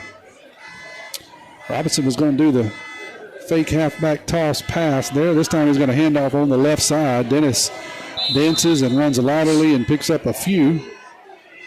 We got a car horn that somebody needs to go hush over here on the North Shore side. There's another flag down as well. So I think they're going to give him 2 on the carry, but got to have some laundry on the field. Let's see what this is going to be. It's going to be a personal foul. Looks like against Picayune, he wants to walk that way. It is, yes. Oh, gracious. Yeah, count it down too, so it'll be 3rd and back to Picayune. Yeah. So he's going to get credit for 2 on the carry, I guess, if it's after the play. Yeah, they're going to switch it. It's going to be after the play. Okay, so that's number 9 goes for 2.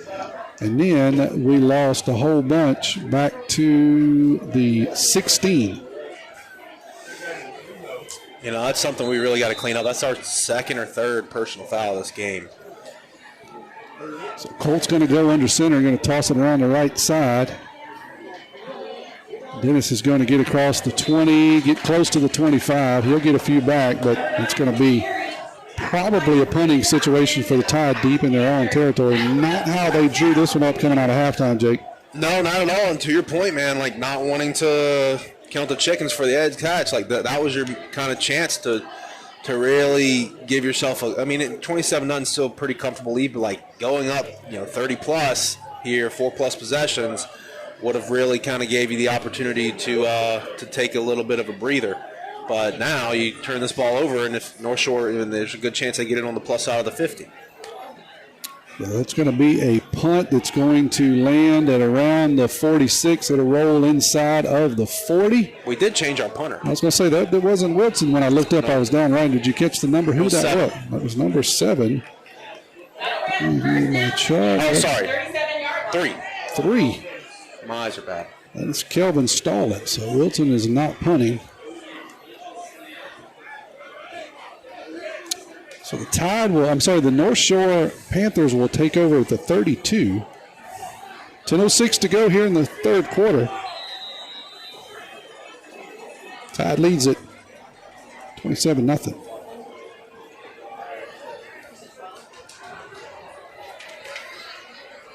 Gonzalez back out there along with Williams. Going to hand it to Williams off the right side, and he'll try the middle. Get a nice, respectable first down, about 5 yards. Out to the 41. North Shore not going to abandon the run game. So we'll give him 4. Yeah, no, they kind of set that up, that read option and counter. They look to throw the quick slant. That's kind of their meat and potatoes. I agree. They're not going to give it up. 2nd and 6 here. Gonzalez takes the snaps, hands it to Ramon again. Williams is going to get across the 45 this time. He'll pick up another nice gain, somewhere around 3 or 4, depending on the final spot. Bring up 3rd and short for the Panthers. So we'll give him 5 on that carry, out to the 46. So 4 on first down, 5 on second, brings up 3rd and 1. 9:06 to go in the third quarter, 27-0. Tide on top. Tide historically the last couple of years have been a second half team. See what they do here. They was pretty dominant in the first half. So Gonzalez is going to hand it off to Williams. Williams tries the left side. It wasn't very good, so he cuts back to the right. He'll have the first down across the 50 and more. Yeah, we get really good interior pressure there. We meet him in the backfield. Just couldn't wrap him up. We almost had too many bodies. Like we were kind of knocking each other off of him. he resets his feet and manages to pick up 5 or 6 yards for a first down there. 6 yards. Puts the ball down on the 48-yard line of the Tide across the 50-yard line. Going to hand it to Williams. And Gonzalez is going to keep it. He's dancing across the middle. He's out 3, across the 15, across the 10, across the 5. Touchdown. That's the read option. This time, Gonzalez pulls it in, Jake, and he fooled everybody. He breaks through the line, and there's nobody back there. Yeah, it put a beautiful move on the safety there, trying to come up and make the tackle. One cut, and he was off to the races. Like you said, he just kind of set up that little read option, getting us to over-pursue. 48 yards. Nightmare start here to the second half for the Tide. 48 yards there for Gonzalez on the scamper. Here comes the PAT. Kick is low. The snap is low. Good hold there by Northshore. The kick is up, and it's good. Northshore answers here. 27-7 is a score. Be back in 30 seconds. Nobody protects you from mayhem like Allstate. I'm a torrential downpour. You can't see out of your windshield. And if you have the wrong car insurance, you might have to make it rain to fix your bumper. So switch to Allstate, save money, and be better protected from mayhem like me. Jason Paget has offices in Picayune. Make sure you have the right coverage. Give the Paget Agency a call today. 601-798-7005. Based on coverage limits selected, subject to terms, conditions, and availability. In most states, prices vary based on how you buy. Allstate Bar and Casualty Insurance Company and affiliates, Northbrook, Illinois. Head over to Jake for this Mossy Picayune drive. Some of the first for the Northshore Panthers. Yep, it was a 4-play, minute and 54-second drive. It covered 63 yards, and it was the 48-yard pull on the read option by number 5 Gonzalez, quarterback from Northshore. Ran that play a couple times, had success on it every time they ran it, and he breaks it away for a long touchdown. Like I was saying, you couldn't have drew up a worse start there for the Tide when they have to punt on their first possession rather quickly, and then you give up a less than 2 minute scoring drive for Northshore to enter the chat. 27-7 here. Here we go. Yeah, we're talking about a running clock. We're just trying to get out of here with a win now. Here's the kick. Going to be another poocher. It hits down around the 20, and it's going to get out of bounds from 22. Todd should have that one at the 35, I believe. We'll see where that comes out, and we'll see what Todd does here. As they try to answer, I want to thank our third quarter sponsor, Jolene Houston, proud supporter of Picayune Marine Tide, asking for your vote on November 4th. See you at the polls. Roll Tide roll. So I bet you the offense got an earful, the defense got an earful, or they're getting an earful over on the sideline, Jake. They are definitely getting an earful right now. Like I said earlier, when you asked if I was surprised they were having success on that play, and the answer was no. I mean, we struggled with it last year, and just the interior run game in general has been something we've struggled with to start the season. So they popped it there for a big play, and quite frankly, there was not a lot of resistance. I mean, he made one cut, and that was it. You're right. So Tide will come to line of scrimmage at their own 35, 7:36 to go here in the third quarter, 27-7. Handoff on the right side. He'll plow forward to around the 4. I think that is 7. Grayson Old, sophomore. Interesting. He comes in to get a couple of carries tonight. We're going to give him 6 yards on that out to the 41. Yeah, that was Kane McKinley in at fullback. He did a really good job of sealing off that linebacker to give Grayson enough room to pick up 7 there. A couple of sophomores in here running it for the Tide. Olds, McKinley, both of those still in there. And Northshore is going to jump off sides. Nice play there, play acting by the Tide. Is that Edgar? Edgar can not only can he kick and block, but he can act. He sold that one. That'll be a 5-yard penalty. Enough for a Maroon Tide first down. FNB Picayune. Checking savings, loans, mortgages. If you need it, they got it. FNB Picayune, your hometown bank. So I'll put the ball now out to the 46 for a first down. 27-7. Here's the score. Tide leads it. Toss around the left side. Olds is going to bobble the pitch, pull it back down, and he'll get back to the line of scrimmage, and the Tide will take that one. Pitch is maybe a little bit high from Robertson, but Olds is able to bobble it. You always get nervous when they start bobbling those pitches. Everybody running around the right side. We'll call it no gain, 2nd and 10. Yeah, pitch was just a little hot. It was right up towards the face mask. Pretty good velocity on it. Robertson's a pitcher in the baseball team, so you get this kid come in. It's only his 2nd play of the game, and that ball comes at you a little bit faster than maybe you're expecting. McKinley and Olds in the backfield, going to hand it on the right side to Olds. He'll fall forward for a short gain. He'll pick up about 2, somewhere around the 48-49. So bring up 3rd and long for the Tide. Heat timeout. I'll put it at the 48, so pick up a 2. Just like the heat timeout, we'll take it with them. Back in 30 seconds. Looking for a gym to help you become a healthier you? The gym at Picayune is the place to be with its large open facility, modern equipment, and knowledgeable staff led by owner and operator Edgar Woods. The gym at Picayune offers a variety of workouts and classes to meet your specific needs with 24/7 access. The gym accepts silver sneakers, which is available at no cost for adults 65 plus through select Medicare plans. More space, more equipment, more growth. The gym at Picayune. Head down to Donald for a Picayune Eye Clinic sideline report. Don, what can you tell us about the sideline? Is it a little lethargic coming out after halftime, or are they getting a little... They seem to be, but both offensive and defensive teams, once they come off the field after that first series both ways, they sit over here with their little tablet and on the TV and checking out mistakes and being coached well. So we can expect some bigger things here. 3rd down and about 7 from the Tide 48. Got to get down to about the 44-yard line of North Shore. Going to fake the toss sweep. Wants to throw the football. One guy in the pattern. He's being covered very well. Going to throw it to him anyway. And look at that catch, Jake. Wow, 14. That is Jamari Hawthorne. He was covered about as good as you could do. Cole Robertson just kind of ran out there and bought him a little bit more time. They drew it up on the back of his hand. He said, go a little deeper. Cole Robertson throws a bullet in there. Big first down for the Tide. Big pitch and catch. Yeah, like you said, just turns into a little bit of recess ball. I mean, he's out there, he's covered. You got one read in the pattern, and Colt continues to roll out, and finds a little opening. Hell of a throw on the run there off his back foot. I mean, impressive throw, impressive catch. 22-yard pickup there. Going to hand off to McKinley on the quickie off the left side. McKinley will pick up a few yards.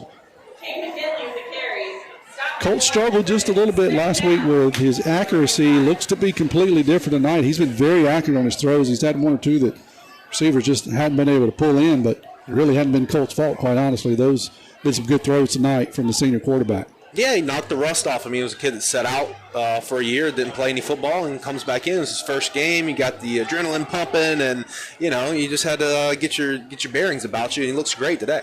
2nd about 7. Going to be a toss to Dennis around the left side. He's trying to outrun everybody to the corner. He cannot. He's going to get pulled down right out the line of scrimmage.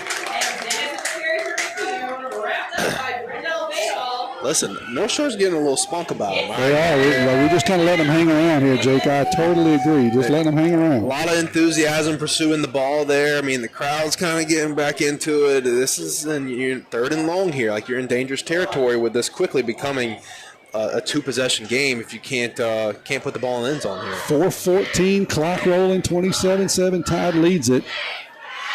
Had the ball about 4 minutes on this drive. About 8 plays so far. Toss it around the right side. That's Olds again.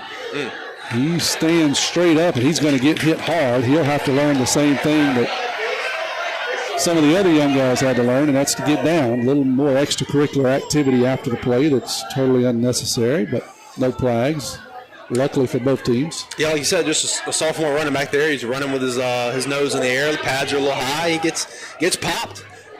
Something that's a lesson you got to sometimes learn the hard way, but more importantly, it's a big 4th down here. Offense is staying on the field. It's going to be 4th and about 3 from the 23 after the 4-yard pickup there by Olds. So 4th down here for the Tide, 4th and 3. Olds stays in there. He's going to take the pitch, and it's going to get by him. He's going to be in real trouble, and he's going to get sacked way back around the 40-yard line. He'll lose about 17 yards. That just pitch looked to be okay. Honestly, Jake just couldn't pull it down. Maybe a little high. Yeah, I just think that's it's just a lack of reps, especially between the quarterback and the running back. Sometimes you got to have that pitch integrity. So there's a fine balance you have to find with the distance between the running back and the quarterback, and they're just not in sync, and they're not synced up. Just because of, like I said, lack of reps. This is a guy that's coming in. He's a sophomore. So. Well, as they're coming off the sideline, Robertson's actually telling Coach Feely, says, "Hey, man, it's my fault. So." Yeah, that's the right thing to do. Just a sophomore. Yeah, that's correct. Right. That's right. It may be a little hot, but you're right. I think it's more of just trying to get some reps. Hey, here's a zone read off the right side for Gonzalez and Williams. They've done that all night long, and Williams is going to fall forward for about 3 or 4. He'll get across the 40. And I'm not really. I think, Don, maybe you can find out. I don't really know if this is a thing we're doing because we're up 20 or what. But I'd love to see Dennis getting a few more carries here, especially on 4th down. Second, about 7. 2:41 to go in the third. Gonzalez is going to pull this one back, keep it, go around the right side. He'll get across the 45. He'll be really close to a first down, maybe a yard short. But, further to that point, North Shore ain't heard no bell. Yeah, no, they're playing just as hard as they were, probably even harder. You get a big stop like that, like all of the big mo, it's creeping its way over to this side of the bleachers. 3rd and short, about 1 at the 46-yard line. 2:11 to go here in the third. Gonzalez is going to look to the sideline, confirm his play. Still got Williams to his left, 4 wide receivers. Should he choose to throw it? I don't think he will. 3rd and short. He's going to hand it to Williams. Williams has got the first down and more. He breaks free from the line of scrimmage. Now it's a run down the right side. He's across the 35 and across the 30. Another big chunk gain there by Williams. He seems when he busts through the line, Jake, he can go. Yeah, that's kind of what I highlighted before the game. When I watched the film last week, he was one of the guys on their offense that really jumped out to me. I thought he was a heck of an athlete. He had a really good first step, and you're seeing it here tonight. And it's compounded by the Tide's kind of lack of ability to stop that run in between the tackles that we showed off last week. 16-yard scamper there by Williams. Going to hand it to him again off the left side. This time he'll fall forward for about 4 or 5. He's just kind of gashing us for 4 or 5. Jake, nothing fancy. It's just zone reads, holding on to the ball, read option if you want to call it. And then they got some play action off of that. Right. Yeah, if it ain't broke, don't fix it. That's right. As long as he's got air in his lungs, I'd keep handing it to him. He picks up another 5 yards there, down to the 26. Clock rolling, 1 minute exactly here in the third. 27-7. North Shore knocking on the door again here. 2nd down from the 26 of the Tide. Got a man in motion from the right. Gonzalez is going to pull this one down, and I think is that Wilson? No, that's not Wilson. Who is that? That is 12. Amari Scott. Amari Scott said, amongst this nonsense, you guys running around in the backfield, let me get in here and stop it. He does, and he'll drop him for a loss. We'll get it back to the 28, a loss of 2.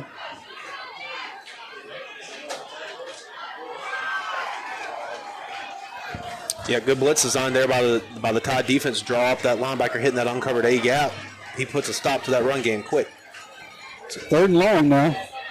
Got a hand off to Williams, and he's going nowhere. Tide defense kind of rose to the occasion. I see Williams. I see Mitch in there. Who else is in there? It's Nolan, if you were to ask me who made the play there. He comes untouched. So you see Kelvin Starling's in there all gang up, and that's going to bring up an interesting situation, 4th and long, as we end the third quarter. Thank you to Jolene Houston for our third quarter sponsorship. Step away here for 30 seconds. We're headed to the 4th. Tide leads us, and so far, 27-7. Hey y'all, this is Josiah Hickman with First Place Express Car Wash in Picayune. We would like to say a huge thank you to all of our loyal customers. We are happy to serve our local community with 2 locations, Highway 11 North, just past Coast Electric, and on Highway 43 South, just a quarter-mile east of I-59 at Exit 4. First Place Express Car Wash is locally owned and operated. You know who you're doing business with. When it comes to your vehicle shine, we will have you saying, if it doesn't shine, it ain't mine. Back here for the 4th quarter. Tide leads at 27-7. North Shore driving here. Got a big 4th down, though. Tide has got a sack, put them back at the 30-yard line.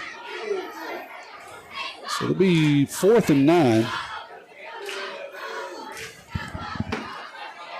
See what they're going to do. Really too far for a field goal, too deep to punt, so kind of no man's land. I expect them to try it here, down 20 with just 12 minutes to go here. Yeah, and a field goal really doesn't do you any good. It turns a 3-possession game into a 3-possession game. So you kind of really, like, you know, as much as you would hate to not get it, you kind of force your hand here. You got to go for this. You need a touchdown here. 3 wide receivers in the pattern.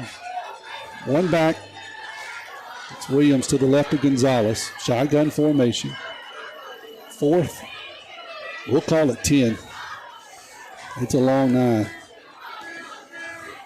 Gonzalez calls for the snap. Wants to throw the football. Getting all kind of pressure. He just throws it up for keeps.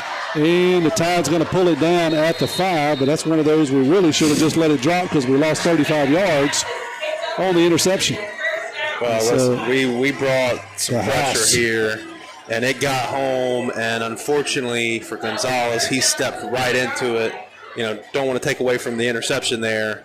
Like you said, that's the hardest play in football, right, where it's like, I want to get this interception, but I know it's going to cost my team 20 yards if I do. It's impossible to do that, especially at this level, like in football. You're just don't have that level of awareness just yet. But great job by the defensive staff there to drop the pressure. Kind of like a Steve Spagnuolo look, where it's like on those long 4th downs, you just bring the pressure and make them make a play. He had to throw it up. Defense was there to knock it away or secure the interception, and big swing of momentum there. Huge. I didn't see a number. Don, did you catch a number who made that INT? I was looking down writing. We'll give him credit. Todd's going to take over at the 5-yard line. 1st and 10. Going to be a handoff on the left side. I believe that was Dennis. It was Dennis. Rayburn's in there for quarterback. I don't think he got much. We'll say no gain. So give credit to North Shore here in the second half. They've really stopped the Tide running game for the most part. Yep. They've made an adjustment. Now, of course, the Tide is brought in some players and let some different guys get some reps, but North Shore's not going away. 11:21 to go here in the 4th quarter. 27-7, Tide leads it. But it's been all North Shore, honestly, here in the second half. Handoff on the right side, and Dennis is going to lose yardage. He loses about 3 as the offensive line just got blown up, Jake. Yeah, that's the backfield. That's number 7. That was another guy I kind of pointed to before the game that stuck out on film. Like, you know, he's your cat guy. It's like, somebody block that cat. Right. You know, like when you're in those meetings and on Tuesday and Wednesday, you run you got your cat assignment. Who's got that cat? We need to know on every play.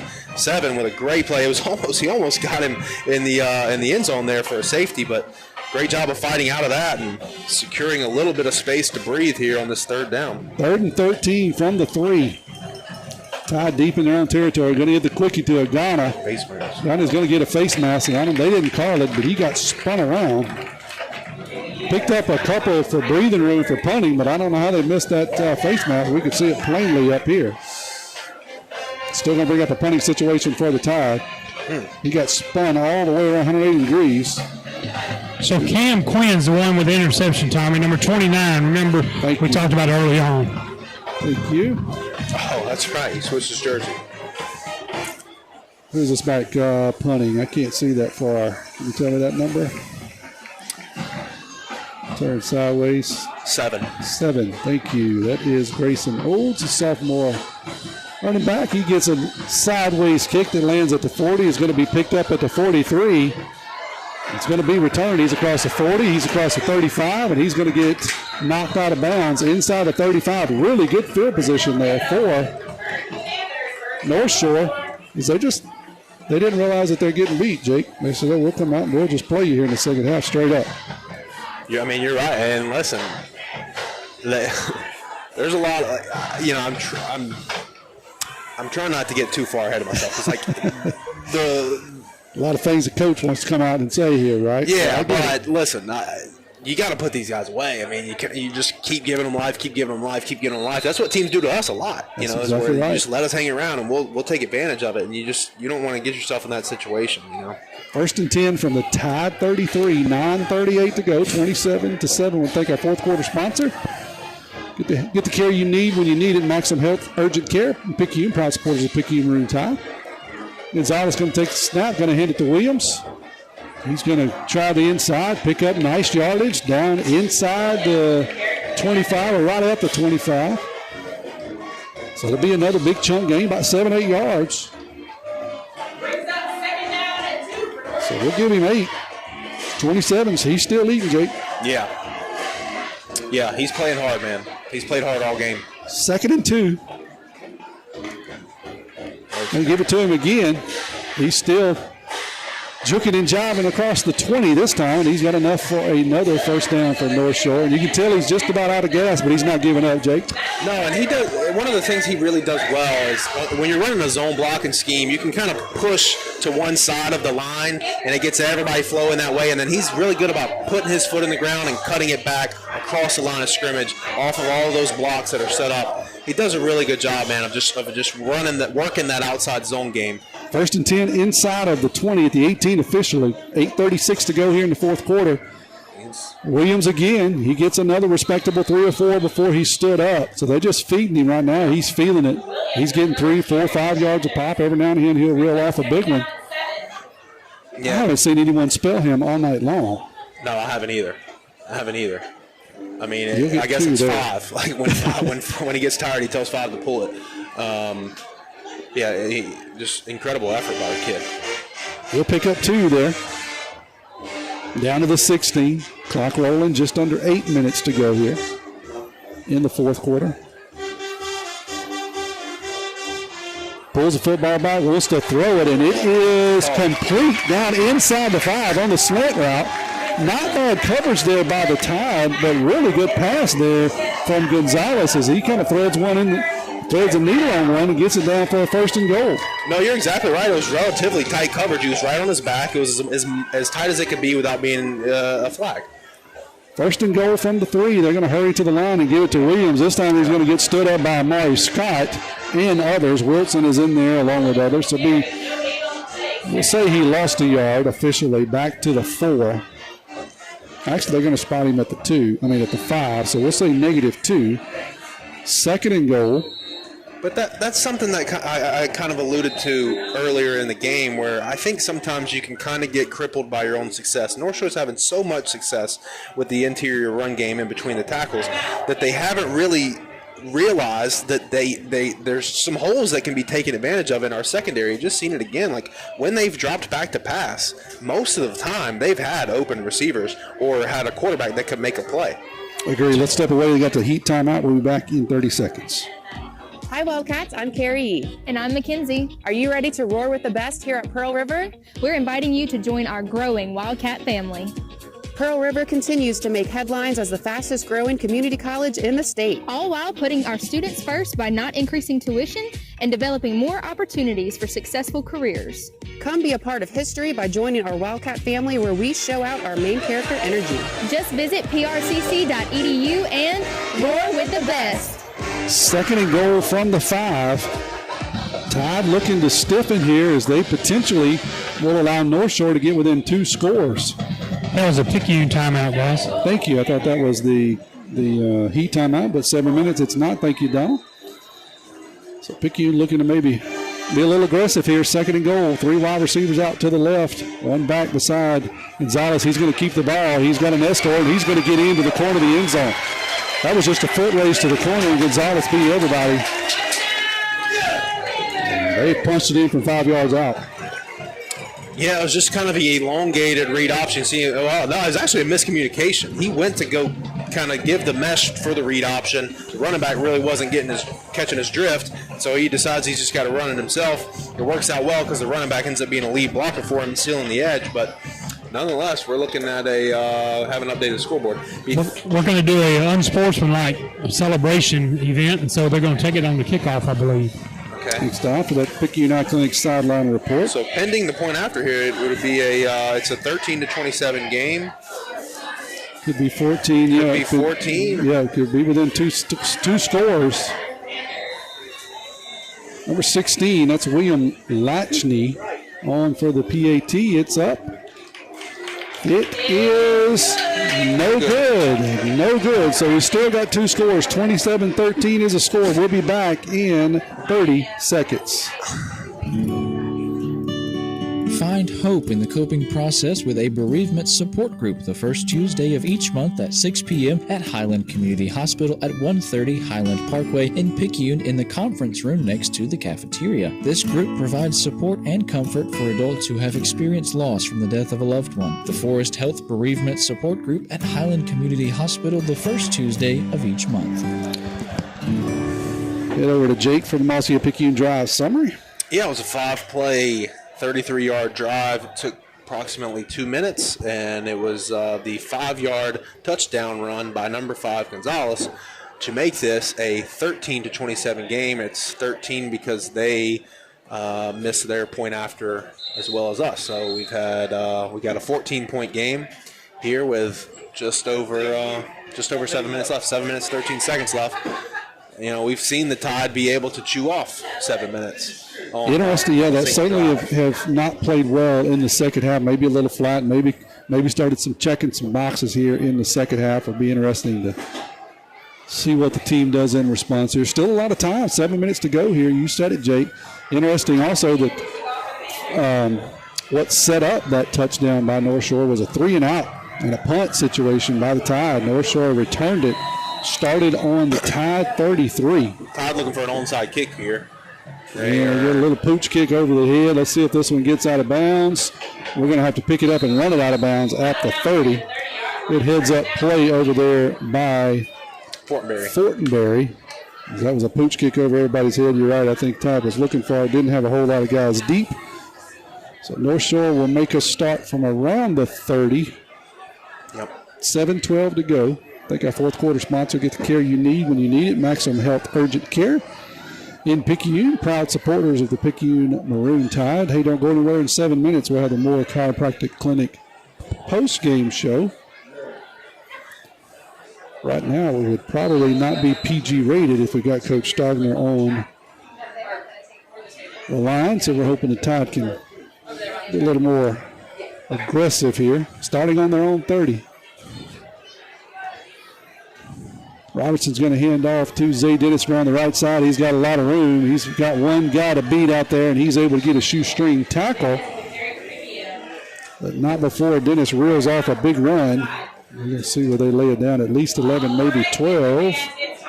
We're going to give him 13 on that, out to the 43. So 13-yard runs there by Dennis. He'll add to his coverage. We'll go to Jake in just a minute and get a Deanna Hunt of the RE/MAX Premier Group yardage update.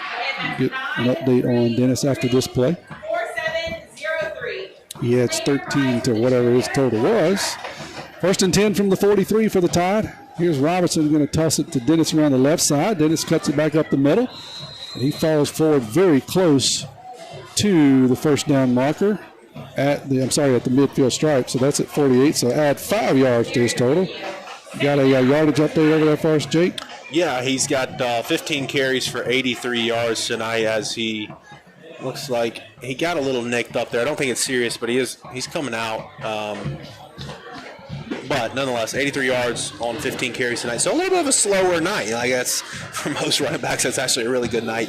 But for, Picayune bell cow, 15 on 80 for 83 is a little bit of a slower night. Heat timeout, guys. Just like we got the heat, we'll take it with them. We'll be back here in 30 seconds. You're listening to Maroon Tide Football on WRJW and PMHS Sports. Hello, Maroon Tide fans. This is Deanna Hunt, a Picayune native and a graduate of Picayune Memorial High School. I am a local real estate agent with RE/MAX Premier Group. Whether you are ready to buy or sell, I would love to help you with any of your real estate needs. Give me a call today at 601-273-1351. I am Deanna Hunt, a proud supporter of our Picayune Maroon Tide and your local RE/MAX Premier Group agent. Call today and let's find you the perfect home. Roll, Tide, roll.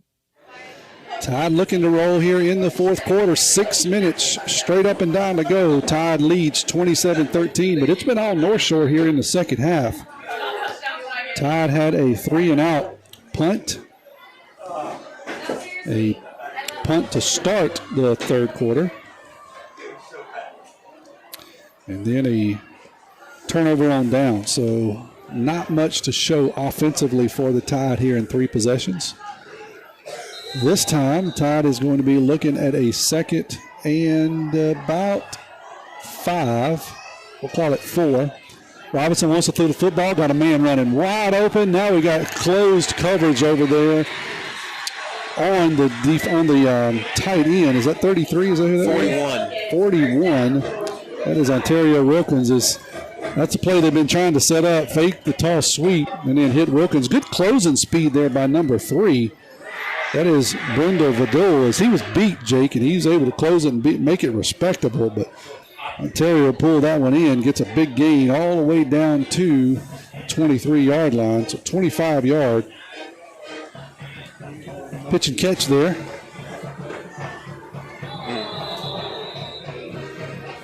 Somebody moved. Let's see who that is.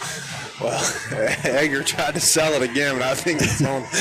Was it on us? No, I think it's on the fullback. But the dude can kick, the dude can block, the dude can tackle, and he can act. And he's doing everything he could on that one, but they're going to mark it off against the guys in white.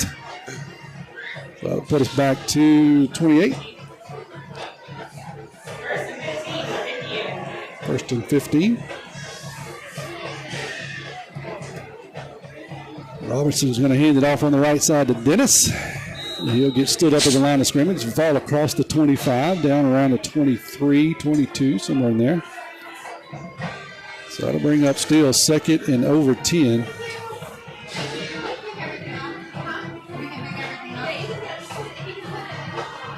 Five yards officially for Dennis. Hey, Donna, I'll come to you for a scoring update when you get it. Just pop in here between plays. 2 wide receivers left, I formation. Just like Olds back in there. He's going to take the pitch around the right side. And he'll get stood up right at the line of scrimmage.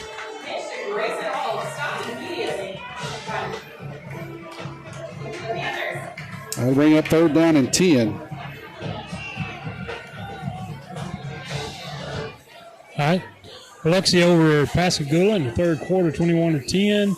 D'Iberville up over Gaucher, 42-17. Pearl Central, 21-16 in the fourth quarter.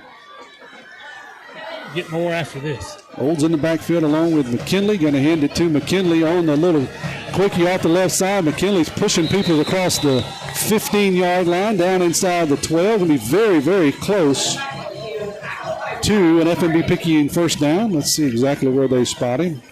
As a sophomore fullback did get enough of that FMB first down at the 13-yard line. So 10 yards there. Good strong run by Kane McKinley there. So Tide trying to show a little bit here. Clock rolling, 3:42 to go here in the fourth quarter. Tide leads at 27-13. Hattiesburg over Laurel, 10-9. Ocean Springs over Petal, 27-17. After the scoring updates, Tide seeing something here with these 2 wide receivers left, clearing out the box a little bit. Going to hand it on the left side to Olds. He'll get across the 10. Bring up second down and short.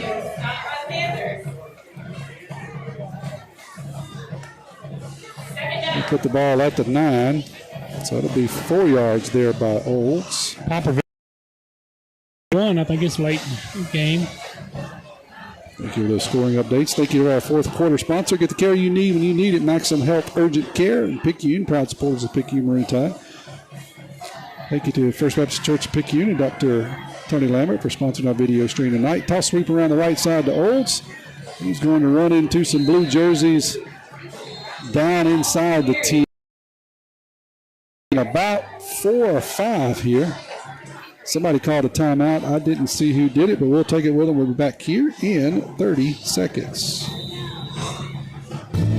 It's fall, y'all. Leaves are falling and temperatures are dropping. If you're looking for a new RV parts, or RV service, make that short drive to Pawpaw's Campers in Picayune. You'll be glad you did. That's a good RV, Pawpaw. So Jake, maybe a little bit surprised here in the fourth quarter. We're putting together a drive, but still no real dominance, I would say, out of the second half. When we really just kind of had our way with North Shore in the first half. Yeah, you're exactly right. It honestly feels like a little bit of a labored effort offensively so far. It's like we're kind of scratching and clawing and really having to earn these yards the hard way versus, in the first half, like you said, it felt like we were getting – I mean, I think you even joked about it one time where we had a streak of every time we handed the ball off, we were getting a first down, and it was a rare occurrence for us to not pick up the full 10. Right. And then now it's been the exact opposite of that, where it's 3 yards here, 1 yard there, and then we're hoping to get 6 or 7. Third and about 5 from the 8. 2:37 to go here in the fourth quarter. Going to hand it to Dennis off the left side, and he goes nowhere as he gets stood up at the line of scrimmage rudely. There was a fumble somewhere at some point here. Let's get the replay here. The ball was on the mat. See if we can see that. Yeah, it was definitely a fumble. I don't think You just never got the handoff. Correct. Oh, I see. Yeah, so I see Colt Robinson had to jump onto the ball, never really went anywhere. So we're going to call that a loss of 2.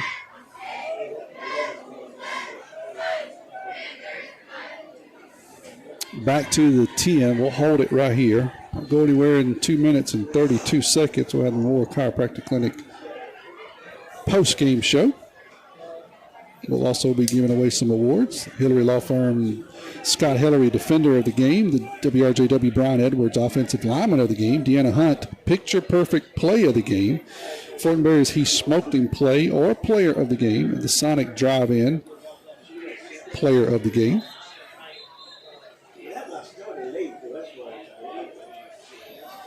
That'll go along with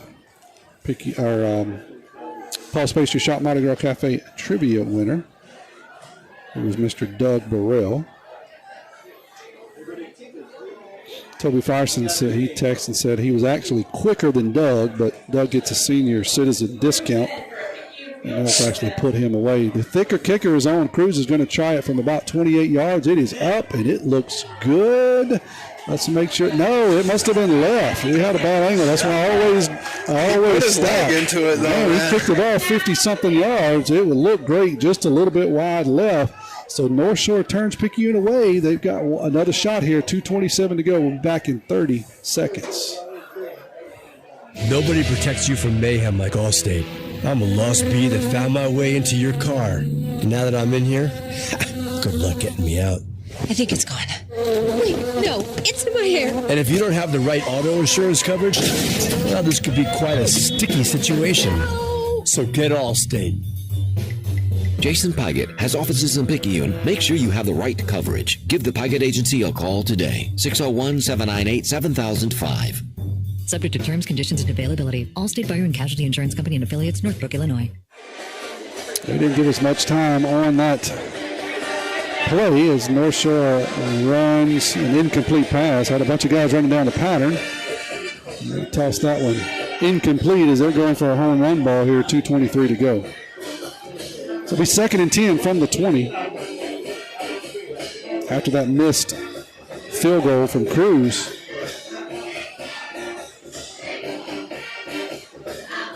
Gonzalez going to take the snap, wants to throw the football again, looking for another home run ball down the right side. That's going to be intercepted out here by Hawthorne. That was just a 50-50 ball, but it drifted on Gonzalez to the left. He's able to pull it in. Second INT of the night for Picayune, and I believe for Hawthorne, that's his second interception. He had to kind of throw over the tower there as Nolan was right in his face with his arms extended high. I wouldn't want to do much of anything with Nolan in my face, I can tell you. So a quick 10-second drive there for North Shore, and Picayune could run the clock out here with a couple of first downs, and we'll just be honest to get out of it. We'll be happy to get out of here, quite honestly. 2:17 to go. Picayune's going to get the ball on the 48.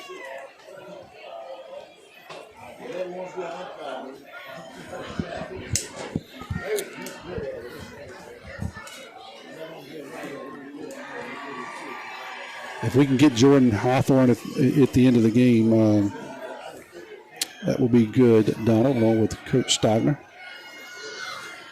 Colt Robinson's going to hand it off on the right side. I believe that is Agana, and he's just bowling people over across the 45-40 down to the 35. Oh, man. Donna said, I don't care what the score is or what your other guys are doing. I'm going to run the football hard. And he runs it down to the 35-yard line. Just as an experiment, I would love to come out and give it to him every play of the drive.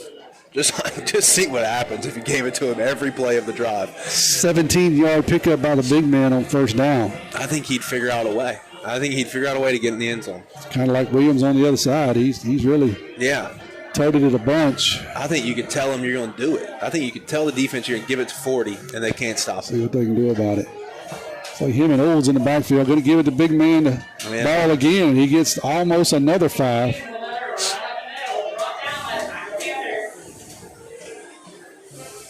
Again. So he'll pick up 4 on that one. 4 times 3 is 12, baby. We're letting 40 eat here.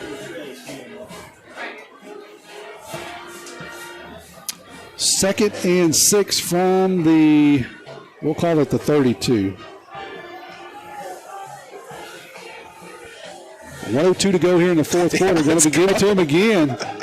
Somebody's got a headset on Jake, and Igano's dragging people across the 25, down inside the 20. He drug 7 people 4 yards. He's just bumbling and stumbling down across the 20. They said, let the big man eat. I know if you're watching the replay, I'm not exaggerating. He's just dragging folks down across the 20. I think you could give it to him every time. I just don't know who's stopping him. 51 seconds to go. Somebody's going to go down. So we'll get a timeout. So they're going to get to run a play. We're going to hold it right here. They got the ball down at the 20. So 12 yards run there. 17 yards, 4 yards, and 12 yards by the big man on 3 consecutive carries. 17, 4, and 12. Let him eat. Hold it right here. We got 51 seconds to go here before the Moore Chiropractic Clinic post-game show. We also have some awards. Jake's been working on those here in the fourth quarter. I mean, he's averaging 10 yards a carry. I just did the math. A little Nicholson math, so it could be it's close. Slightly wrong. But give him a shot of water here. He's got 51 seconds, and let's just see. By my math, he would need 2 carries for playing the average to end up falling down in the blue paint. So let the man eat. Let's just see. I said I wanted to test an experiment. I have a little hypothesis that no one can stop the fella. You and Coach Adam are on the same wavelength. No, we're going to take a knee. We're going to be good. Oh, we're going to take a knee. We're in the victory formation here. 51 seconds to go. 1st and 10 from the 20. Everybody's shaking hands and being sportsmanlike. That's a good thing. But the big man said, hey, you give me 2 more times, I'll get it in there, Coach. I know he was saying he was pleading his case. Jake was going for it too, but Ty's going to take a knee here. And that will do it. But don't go anywhere. We'll have the Moore Chiropractic Clinic post-game show. We'll talk to Coach Cody Stagner, and we'll talk to number 14, Jordan Hawthorne, if Donald can track him down, along with Coach Adam Feely if he is available. I know sometimes it's hard to get 2 coaches, but Donald will try to grab those for us. And then Jake will have some awards here shortly. That's going to do it. Clock down 21 and rolling. Ty will not have to snap it again. 27-13. It wasn't pretty here in the second half, but the Tide does it. We'll step away here. You'll hear a word from Moore Chiropractic Clinic. We'll be back with post-game show. High school football season is back and the excitement is real. But with the thrill of the game come those unexpected aches and pains. Moore Chiropractic Clinic has got your back. Trusted by athletes and families alike, we ensure you're in top form to cheer for your favorite teams. So don't let pain sideline you this season, whether it's a slip in the stands or a tackle on the field. Moore Chiropractic is here for all your spinal care needs. So get back in the game with Moore Chiropractic Clinic. Your team's winning touchdown starts with a healthy spine. Call us today or visit us at our clinic, Moore Chiropractic Clinic, where wellness meets winning spirit. So you're listening to the Moore Chiropractic Clinic post-game show. Looking for Donna. We got Coach Stagner. Hey, Coach, I know really a good first half, but looked a little flat here in the second half. What do you see in your team here in the second half? It wasn't good. That wasn't good at all. That's something we talked about in the locker room in there at halftime. Work on some things that, we were doing a lot of good things in the first half. We came out and we didn't do anything that is Maroon Tide football. We got whipped up front. We assignments, our effort, just wasn't a great second half. Hey, we came out firing off in the first half on all cylinders to change things, but now we got to be able to put 4 quarters together. Yeah, kind of interesting, Coach. Jacob and I were talking about that. This team for the last couple of years has been a second half team, and they were pretty dominant, as you said, in the first half. But give credit to North Shore; they didn't go anywhere, right? They came out ready to play football in the second half. They've got some playmakers. They were a little bit out physical up front, but they've got a couple of guys who can throw and catch and run. Give credit to those guys; they didn't go anywhere, and just like you said, we kind of let them hang around a little bit. A lot of respect for Coach Sanders and what they're doing over here. They had a lot better game plan than they did last year. They came out and they fought. They fought hard. That's what you ask for your high school kids, to fight hard for 48 minutes, and we did for the first 24. They fought hard for 48 minutes, and I take my hat off to them because, man, that's what we're trying to get to, and I know we can get there. We've seen bits and pieces of it, but we gotta, we gotta start pulling the rope the same way. Right now we're not really pulling it all the same way. We're got a few pulling against each other, so we're gonna get back on the right track. I know the good thing is, 2 ugly wins is great to have the win, but third time's not a charm. We really got to get to work on Monday, have the best Monday of the year, because next week is going to be a little bit different animal. I agree. We got some guys coming in there to Lee Triplett Stadium next week that they know how to win. So I'm looking forward to next week. Congratulations on the second win of the season. As you said, maybe not the prettiest, but still fighting and still gouging. I saw some bright spots out there, especially some younger guys in the second half got to run the football and look pretty good. Yeah, we got to grow up fast. As many guys we play both ways, we rely on some of these young guys, so they got to grow up fast. And we got a few more weeks left of these non-district games, but we're asking a lot of them, and I'm proud of them because it's not easy. This game's not easy, and to play at the level that we want to play, it's not easy. So I trust in them that we're going to get better, and we're going to have a lot better week next week. Absolutely. Hey, thanks for stepping in here. Congratulations on the win. We'll see you next week, Coach. Sorry, Roll Tide. Donald's got Jordan Hawthorne is going to step in here, 2-way player for the Tide. And hey, Jordan, appreciate you tuning us in. You got Tommy and Jake up here in the booth, and you're also on our YouTube stream so people can see you and also listen to you. Tell us a little bit. Had a couple of picks tonight and playing defense. Got to run the football. Interesting night for you. I just feel like we ain't really play our all, man. We really could have beat this team more than what we did, but we gotta get to work Monday. That's what Coach just said. You guys were really dominant in the first half, struggled a little bit in the second half, maybe just not quite the fire that you guys want, but I think you guys will fix that this week at practice. Yeah, I believe so. Got a tough one coming up next week. What does it feel like to pull down a couple of interceptions? I know that's fun, and like to get a couple more? Yeah, I'd like to get a couple more over the weeks. Absolutely. Hey, we're going to let you go. I know the team is ready to load up. You guys ready to get back into Prairie River County. Congratulations on the win, and we will talk to you next week. Yes, sir. Thank you. All right, we're going to step away here. A word from our sponsor. You're listening to the Moore Chiropractic Clinic post-game show. When you wake up with an aching back or sore neck, Dr. Debbie Moore with Moore Chiropractic Clinic suggests you consider making simple changes in your sleeping position to alleviate unnecessary strain on your body. According to the American Chiropractic Association and Dr. Debbie Moore, it's best to sleep on your back or side because laying on your back or side allows your head, neck, and spine to relax into their natural alignment. This will help you wake up pain-free and feeling rejuvenated. Moore Chiropractic Clinic. We've got your back. We're back here on the Moore Chiropractic Clinic post-game show. Tide wins this one 27-13. Not the prettiest second half, but it came out as a win, and Tide goes 2-0 on this young season. We'll head over to Jake, and he's going to give us some awards. I'll let you read those out. Yeah, so we'll start from the top here. Our Hillary Law Firm, Scott Hillary Defender of the Game, is going to go to Nolan Wilson. Nolan Wilson, someone who I thought this should have been a matchup where he had a big game, and we should have called his name multiple times. He stepped up to the challenge, and he was all over the quarterback. He was all in the backfield. Really good effort from him tonight. Of the game is going to go to Edgar Cruz. Edgar Cruz did a really good job setting the edge on a lot of those outside runs. He's also the kicker. He had multiple touchbacks. What's not to like about him? The Deanna Hunt Photography picture-perfect play of the game is the scoop and score by Darius Fortenberry. Returned that thing for about 45 yards for a big touchdown in the first half to kind of what we thought was really steal the momentum and suck the air out of the stadium. The Fortenberry's he smoked him play of the game is the deep ball there to number 41, Ontario Wilkins. He smoked the safety up the middle of the field, and one of the better completions we've had so far this year. The last one is the sonic drive-in play of the game. I had to do some shifting around because of what happened towards the end of the game.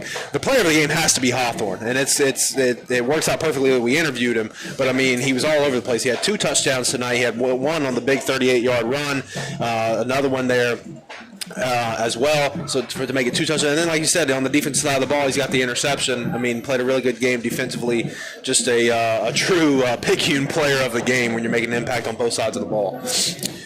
So you've been listening to the Moore Chiropractic Clinic post-game show. I want to thank Donald Balch for covering the sideline tonight. Donald, I'll come down to you for any final thoughts. I know we kind of talked about it, but if you have any final thoughts, I'll give you an opportunity to talk about those.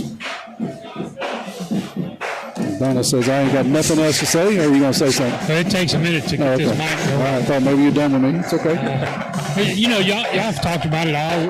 We looked excellent the first half, and then come out kind of sluggish, and kind of sensed that on the sideline at the beginning. And, you know, when we talked about it midstream, where they pulled both offense and defense under the tent, done some coaching, and, you know, eventually got back around and made the plays that we needed to make to hold on to the win. Jake, final thoughts from you? Listen, to Cody's point, like this was another game where you kind of learn what you need to work on, and none bigger than the one we have next week. You know, the game we have next week is going to be a real litmus test as to where we're at in this third game of the season. Agree. I want to thank Mr.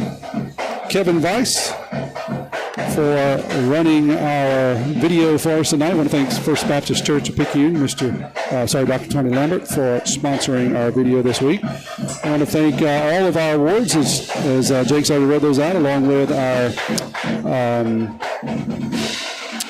trivia award. That is Doug Burrell. I couldn't have my name here. Trying to find that. That is going to be... Yeah, Doug Burrell. Just wanted to confirm that. That's Paul Spacer Shop Mardi Gras Cafe trivia winner.